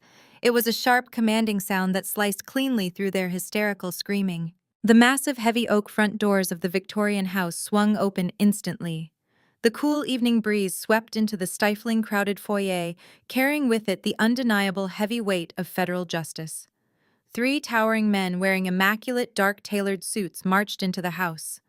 They did not look like party guests, and they certainly did not look like hired catering staff.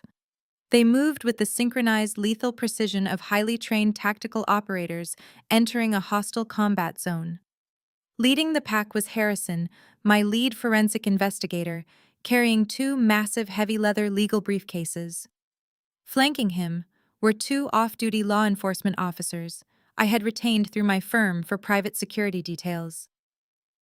They stepped inside the grand foyer and immediately locked the heavy front doors behind them, sliding the brass deadbolts shut with a resounding final click that echoed ominously through the silent room. The crowd began to panic. A low murmur of genuine alarm swept through the wealthy investors as they realized they were suddenly locked inside a house with men who looked ready to execute a federal raid. My father stopped dead in his tracks, his aggressive forward momentum completely halted by the towering, physically imposing presence of my security team. "Who the hell are you?" he demanded, his booming voice suddenly cracking with a distinct underlying tremor of fear. "Get out of my house before I have you all arrested for breaking and entering." Harrison ignored him completely. He did not even spare my father a single glance. He marched straight past the sputtering patriarch, stepping up to my right side and setting the heavy legal briefcases down onto a sturdy oak table with a loud, authoritative thud. He stood at attention, perfectly silent, radiating absolute menace and professional competence. I stepped forward, closing the remaining distance between myself and the audience of terrified, arrogant elites. I smoothed the sharp lapels of my midnight blue bespoke suit, feeling the heavy, expensive fabric settle perfectly against my frame. I locked eyes with the most prominent regional bank president in the room, a man I knew my father had been desperately trying to court for years to secure a massive commercial loan. "For those of you I have not had the pleasure of meeting, formally allow me to reintroduce myself," I announced, my voice echoing with the polished, lethal cadence of a master litigator delivering a closing statement to a captive jury. "My name is Whitney. I am not a struggling administrative assistant. I am not a pathetic squatter clinging to my father's generosity.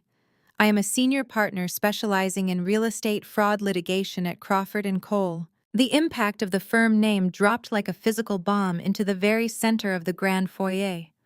Crawford & Cole was not just a law firm, it was an absolute institution. It was the most ruthless, feared corporate litigation powerhouse in the entire state of Texas. Every single wealthy investor, venture capitalist, and bank executive standing in my living room instantly recognized the name. They knew the reputation of the apex predators who occupied that specific glass skyscraper downtown. I watched the blood drain entirely from the faces of my father's elite peers.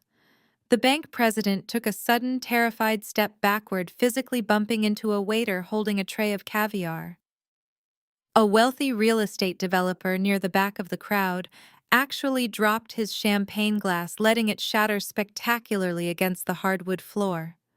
They knew exactly what Crawford and Cole represented. They knew that a senior partner at that firm commanded an army of legal assassins and wielded enough raw judicial power to bankrupt entire multinational corporations before lunch. They suddenly realized they were not attending an exclusive private real estate sale. They were standing directly inside the blast radius of a massive high-stakes legal execution. They had been lured into a crime scene, and they were currently drinking champagne funded by a man who was actively committing a federal felony. The wealthy socialites began whispering frantically to their husbands, urging them to leave immediately. The venture capitalists suddenly looked at my father with deep, unmasked suspicion, assessing him not as a peer, but as a toxic liability who had just dragged them into a career-ending scandal. My father stood frozen in the center of the room, his mouth hanging slightly open, his eyes darting frantically between my $3,000 tailored suit, my elite security team, and the terrified, disgusted faces of his most important investors. He tried to speak to command the room the way he always did, but only a strangled, wet wheeze escaped his throat. The cognitive dissonance was simply too massive for his arrogant brain to process.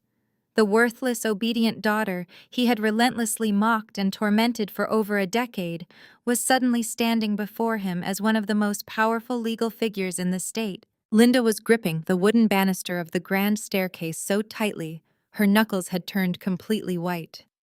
She looked as though she might physically faint. Her arrogant, condescending facade had completely evaporated, replaced by raw, unadulterated horror. She looked at me, and for the first time in her miserable, shallow life, she actually saw me. She saw the lethal predator she had foolishly invited into her crosshairs. She saw the woman she had tried to evict, now holding the absolute power to destroy her entire comfortable existence. I turned my gaze to Brandon, who was shrinking back against the wall near the formal dining room, trying desperately to hide behind his dangerous crypto investors. The investors themselves had stopped glaring at Brandon and were now staring at me, a look of dawning, terrifying comprehension spreading across their aggressive features. They realized the seed money Brandon had promised them was a complete illusion. They realized the wealthy father who was supposed to bail out their golden boy was currently being dismantled in his own foyer. I turned back to my father, letting the crushing silence of the room stretch on for a few more agonizing seconds. The power dynamic had entirely inverted. He was no longer the imposing patriarch. He was a cornered, desperate animal staring down the barrel of a loaded gun. Harrison snapped the brass latches of the first leather briefcase. The sharp metallic sound echoed like a gunshot. He opened the lid, revealing thick, perfectly organized stacks of legal documents, forensic accounting reports, and federal court filings. The trap was fully sprung. The audience was captive. The executioner's briefcases were open and waiting. I reached into the briefcase and pulled out the first massive legal binder, preparing to deliver the killing blow. Every single eye in the room tracked my hand as I lifted the heavy binder. The thick stack of paper represented the culmination of weeks of silent suffering, meticulous planning, and ruthless execution. My father had spent his entire life building a fragile empire on a foundation of lies, manipulation, and the systematic financial abuse of his own daughter. He had invited these people here to validate his supremacy, to watch him cast me out into the street. Instead, they were about to serve as the ultimate captive audience to his complete, absolute ruin. The air in the room felt electric, charged with the sudden, undeniable realization that I controlled every single exit, every single document, and every single future outcome for the three people who had tried to destroy me.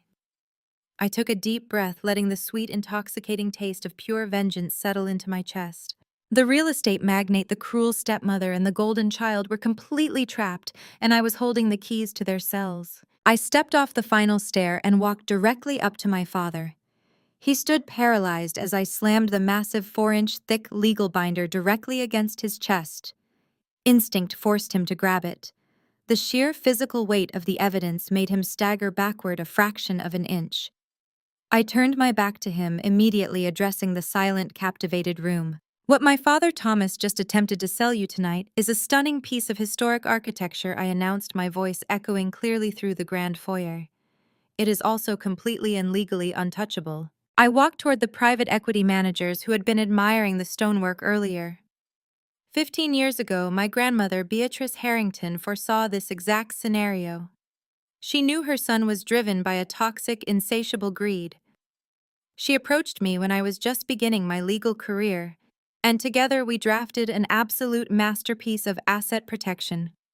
We transferred the deed of this historic Victorian home directly into a blind corporate trust.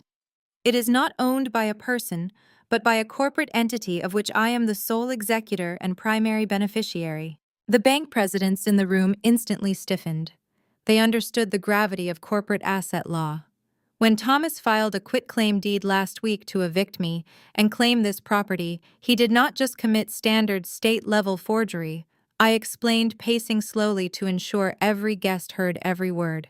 He attempted a hostile takeover of a registered corporate entity, crossing directly into federal jurisdiction. Any transaction regarding this property that does not bear my specific authorized signature is a federal crime. My father dropped the heavy binder onto a silver catering table with a loud crash. "This is a lie," he shouted, his voice cracking with desperate panic. "She is making this up to humiliate me. I have the county records. She is completely insane." I did not even look at him. I simply gestured to Harrison, who stood stoically by the door. Harrison unclasped the second leather briefcase. He began pulling out pristine, certified copies of the trust documents and passing them directly to the most prominent investors in the room. I watched their eyes scan the heavy legal jargon. I watched the horrible realization dawn on their faces as they recognized the official state seals and the bulletproof legal phrasing. "Look closely at the signature on my father's supposed deed," I instructed the crowd. "Then look at the date of the notary stamp. You will find that the county clerk offices were conveniently closed on that specific Sunday. You will also find that the notary involved lost his license 3 years ago for processing fraudulent documents." Linda pushed her way forward, her face completely devoid of its previous arrogant flush. The heavy makeup she wore now looked like a cracking mask. "You cannot do this, Whitney!" she shrieked, her voice echoing shrilly, bouncing off the crystal chandelier. "We have buyers lined up. We have deposits ready to transfer. You are ruining our entire future. And that brings us to the actual motive behind this pathetic, desperate crime," I said, raising my voice to command the space. I pointed directly at Brandon, who was visibly shaking near the dining room archway, trying to hide behind a tall floral arrangement. "My half-brother Brandon has been marketing himself to many of you as a brilliant tech visionary. He recently convinced several private investors to front $500,000 for a cryptocurrency mining farm." The men in the dark leather jackets standing near Brandon suddenly straightened up. Their glares turned absolutely murderous as they locked their eyes onto the golden child. "Brandon blew through that entire $500,000 in less than 3 months on leased cars and private parties," I announced, projecting every word clearly across the room. "He is entirely bankrupt, but that is just the tip of the iceberg." Harrison handed out the financial forensic dossiers. Harrison moved methodically through the crowd, distributing sleek black folders to the bank executives and the venture capitalists. The wealthy men opened the folders, their expressions morphing from shock to absolute revulsion. "For the past 5 years, my father has been using Brandon's spectacular string of failed companies as a highly illegal tax shield," I explained, keeping my posture rigid and dominant. Whenever Brandon bankrupted a company, my father funneled his own untaxed corporate profits into the dying business, writing them off as massive commercial losses to evade federal taxes. He used his own son's incompetence to steal from the government, The silence in the room was deafening. The only sound was the rustling of thick, expensive paper as the city's financial elite read the undeniable proof of Thomas's white-collar crimes. They were reading the exact wire transfer amounts and the falsified depreciation schedules. My father got greedy. I continued stopping right in front of the regional bank president. He attempted to funnel over $1 million through Brandon's crypto scheme. That specific massive transaction triggered an automated federal audit. The Internal Revenue Service opened an active criminal investigation into my father's primary holding company 3 months ago. They are currently preparing a multi-million-dollar tax lien that will freeze every single asset he possesses, including the country club memberships and the luxury cars. I turned back to my father. He looked like a man standing on the edge of a cliff, feeling the ground crumble beneath his expensive Italian shoes. Sweat was beading on his forehead, ruining his perfectly styled hair. "That is why you threw this ridiculous, desperate party, Dad," I said, my voice dropping to a lethal, quiet tone that carried perfectly across the entire room. "You were not selling this house to build a family legacy. You were frantically trying to liquidate a stolen multi-million-dollar asset to generate clean, untraceable cash. You needed to pay off the IRS before they send federal agents to raid your office. You were going to use the earnest money from these investors to cover up your own massive felony and leave them holding a worthless forged deed." My father finally found his voice, though it was weak and trembling. "It is circumstantial garbage," he spat out, pointing a shaking finger at me. "She hacked into my accounts. She fabricated this entire narrative to ruin my reputation. It is hearsay, and none of it will hold up in a court of law. I am a respected businessman." I smiled. It was the moment of absolute checkmate. I reached into the pocket of my tailored blazer and pulled out a small, sleek wireless remote. I aimed it directly at the high-end Bluetooth sound system Linda had aggressively installed for the jazz quartet earlier that afternoon. I anticipated you might say that I replied smoothly, so I decided to let you explain it to your investors yourself. I pressed the button. The smooth jazz music immediately cut out. A second of static hissed through the expensive surround sound speakers, followed by the crystal-clear, high-definition audio recording from the previous night. My father's booming, arrogant voice filled his own party, completely unfiltered and undeniably authentic. "I paid Dennis $50,000 in cash to secure that fake stamp," the recorded voice declared. A collective gasp from the crowd rippled through the room. Men in expensive suits physically recoiled. The recording continued, broadcasting his explicit confession to the entire foyer. $50,000 to backdate a single piece of paper and keep his mouth permanently shut. Dennis is a degenerate gambler who lost his official notary license 3 years ago. I let the audio play through Linda's malicious confirmation of the forgery. I let them hear her laugh about evicting me. I let them hear Brandon's panicked whining about his violent California investors and his desperate need for the funds to save his own skin. Every single word of their conspiracy echoed off the high ceilings, condemning them with their own arrogant voices. When the clip ended, I clicked the remote, shutting off the system entirely. The absolute dead silence that followed was heavy enough to crush solid bone. The managing director of the largest private equity firm in Austin was the first to move. He aggressively threw the black forensic folder onto a silver catering tray, sending shrimp canapes tumbling to the floor. He turned to his wife, grabbing her arm. "We are leaving immediately," he barked, his voice tight with sheer, unadulterated panic. The illusion was completely shattered. These were wealthy, powerful people who survived by avoiding legal liability at all costs. Standing inside a house where a federal crime was actively being committed was professional suicide. The sudden, horrifying realization that my father had tried to implicate them in wire fraud by selling them a stolen asset sparked an instant, desperate stampede. The elegant cocktail party devolved into absolute, frantic chaos. Women in designer dresses rushed to grab their expensive coats, abandoning their crystal glasses on stair steps and windowsills. Bank presidents shoved past confused waiters to reach the exit, treating my father like he was highly infectious. Brandon's crypto investors did not leave immediately. They marched directly up to Brandon, grabbing him by the collar of his designer shirt and shoving him hard against the formal dining room wall. "You have until Monday morning," the lead investor snarled, his voice dripping with violent promise, loud enough for everyone to hear. "Or we take it out of your hide." They dropped him onto the hardwood floor and stormed out, joining the mass exodus. I nodded to Harrison, who smoothly slid the heavy brass deadbolts back and pulled the massive front doors wide open. The elite guests flooded out into the warm Texas night, desperate to escape the blast radius of my father's collapsing empire. I stood near the staircase watching them flee. Valets outside began shouting, trying to coordinate the frantic sudden demand for vehicles. Tires squealed aggressively against the pavement as luxury sports cars and black SUVs sped away from the property as fast as mechanically possible. Within 5 minutes, the crowded, bustling high society gala was completely entirely empty. Even the hired caterers, recognizing the severe legal danger, had quietly slipped out through the back patio, abandoning their expensive silver trays and half-empty champagne bottles.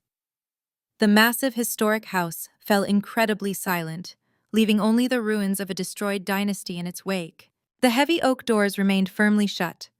Inside the grand foyer, the silence was absolute and suffocating. The air still smelled faintly of expensive catering and imported flowers, but the atmosphere had transformed into a sterile holding cell.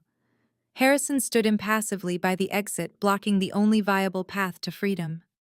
My 2 private security officers flanked him, their presence a physical reminder that the era of my father's absolute authority was permanently over. I stood in the center of the room, surrounded by discarded crystal champagne flutes and scattered forensic dossiers. I looked at the 3 people who had spent my entire life trying to make me feel small. They were completely cornered, stripped of their wealthy audience, and robbed of their arrogant delusions. My father Thomas collapsed heavily into a velvet accent chair. The crisp lines of his tailored tuxedo suddenly looked ridiculous on his slumped, defeated frame. He stared blankly at the floor, his chest heaving as he struggled to process the sheer magnitude of the catastrophic legal nightmare he had just brought upon himself. He knew he was no longer a respected titan of real estate. He was a federal suspect, and he had practically gift-wrapped the evidence for the prosecution. Linda was the first to break. The realization that her luxury lifestyle had just evaporated sent her into a state of absolute frantic hysterics. She fell to her knees on the vintage Persian rug, the very same rug she had commanded contractors to replace just days ago. Thick black mascara ran down her cheeks, completely ruining her flawless cosmetic mask. "Whitney, please," Linda sobbed, her voice cracking with raw, pathetic desperation. "You cannot do this to us. We are your family. We are still family. Your father was just stressed. He made a terrible mistake, but he loves you. I love you. We can fix this. We can hire contractors to fix the scratch on the table. We can cancel the real estate listings right now. Just tell your men to let us go." I looked down at her fake, desperate tears. The sheer audacity of her attempting to weaponize the concept of family after she had spent 2 weeks treating me like a disposable pest was genuinely repulsive. "Get up, Linda," I commanded, my voice entirely devoid of warmth. "Do not insult my intelligence by pretending you care about family. 2 days ago, you told a real estate broker I was a pathetic squatter. Yesterday, you told me to sleep under a highway overpass. You only care about family when the alternative is losing your country club membership and trading your designer wardrobe for a prison uniform." Brandon was trembling uncontrollably near the dining room archway. The aggressive tech bro persona had completely dissolved, leaving behind a terrified, deeply indebted man-child. "Whitney," he stammered, taking a hesitant step forward. "Those California investors are going to kill me. They are going to find my apartment and break my legs. You have to help me. You have millions in your accounts. You can pay them off. You are my sister." I turned my gaze to him, freezing him in his tracks. "You burned through $500,000 on private jets and leased sports cars, Brandon. You chose to defraud dangerous people. You chose to let our father steal my home to cover your catastrophic failures. Your debt is your problem. You are going to have to learn how to survive in the real world without a safety net, just like you and Dad forced me to do at 18. I signaled to Harrison. He stepped forward, opening the final compartment of his leather briefcase. He extracted a thick stack of legal documents securely bound in a rigid blue cover. He placed the stack onto the antique table, pushing a heavy brass pen precisely to the center of the paperwork. I looked directly at my father, who slowly lifted his gaze to meet mine. "This is a comprehensive civil settlement agreement," I explained, my tone shifting back into a cold professional cadence. "By signing this document, Thomas, you are unconditionally surrendering any and all future claims to this property, to my personal assets, and to the Beatrice Harrington Irrevocable Corporate Trust. You will legally admit to committing forgery regarding the quitclaim deed.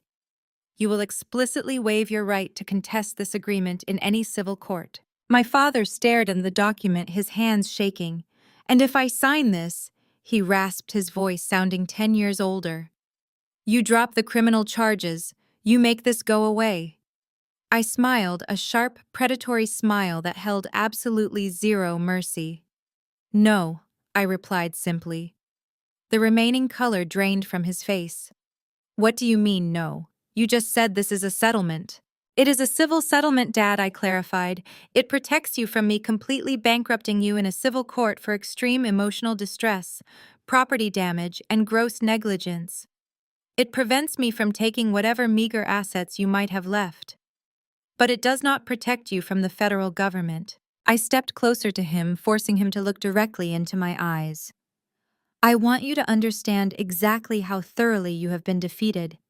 I did not just build a civil case against you tonight. I already forwarded the unredacted digital copies of your offshore bank transfers, your fake depreciation schedules, and your recorded bribery confession directly to the Internal Revenue Service Criminal Investigation Division.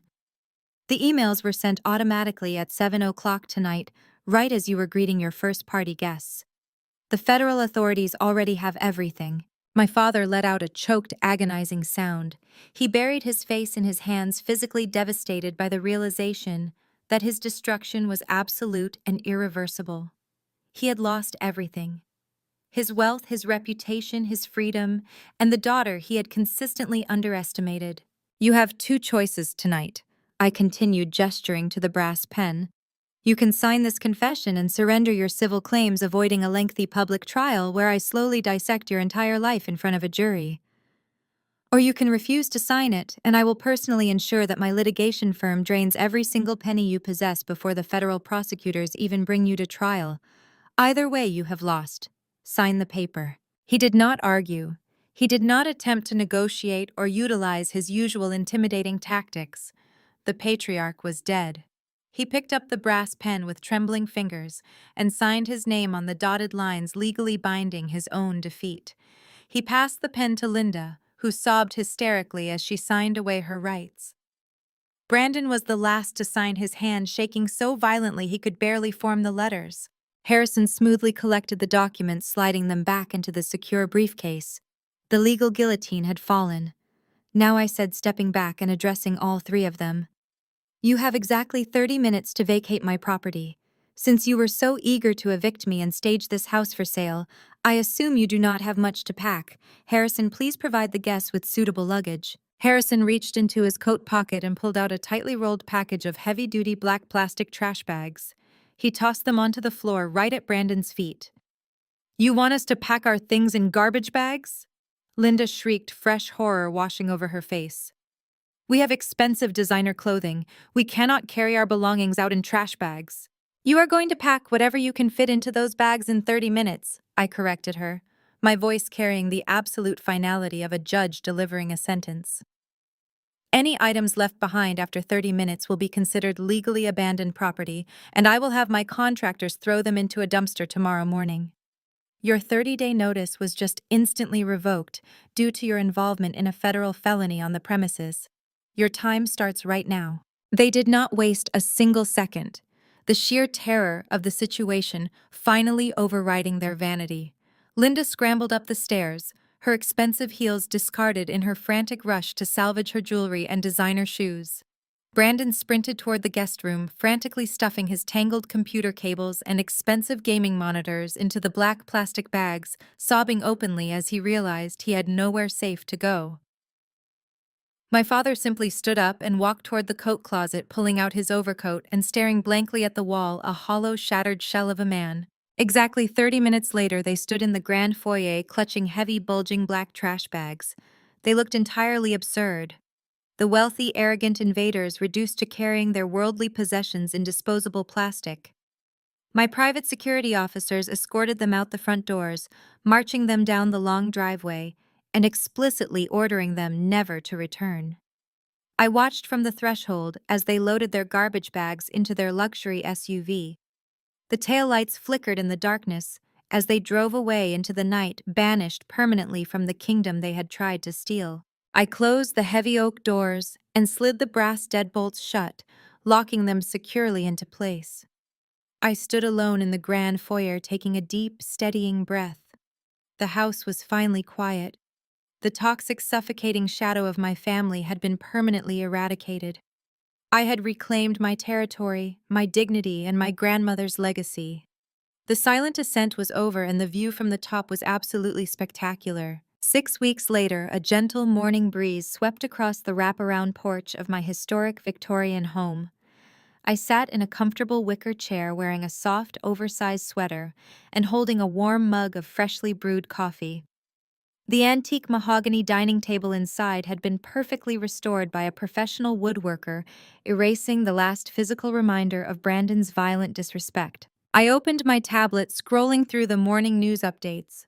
A prominent headline dominated the local financial section. Prominent Austin real estate developer Thomas indicted on massive federal tax fraud charges.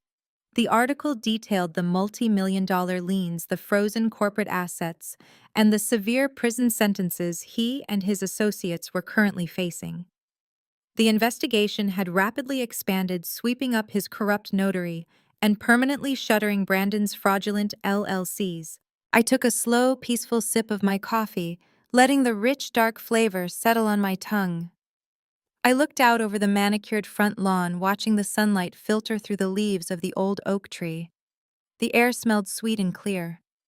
I did not feel a single ounce of guilt or regret. I had built a beautiful, quiet life entirely on my own terms. I had faced the monsters of my past, and I had methodically, legally, and ruthlessly dismantled their entire world. I was finally absolutely at peace.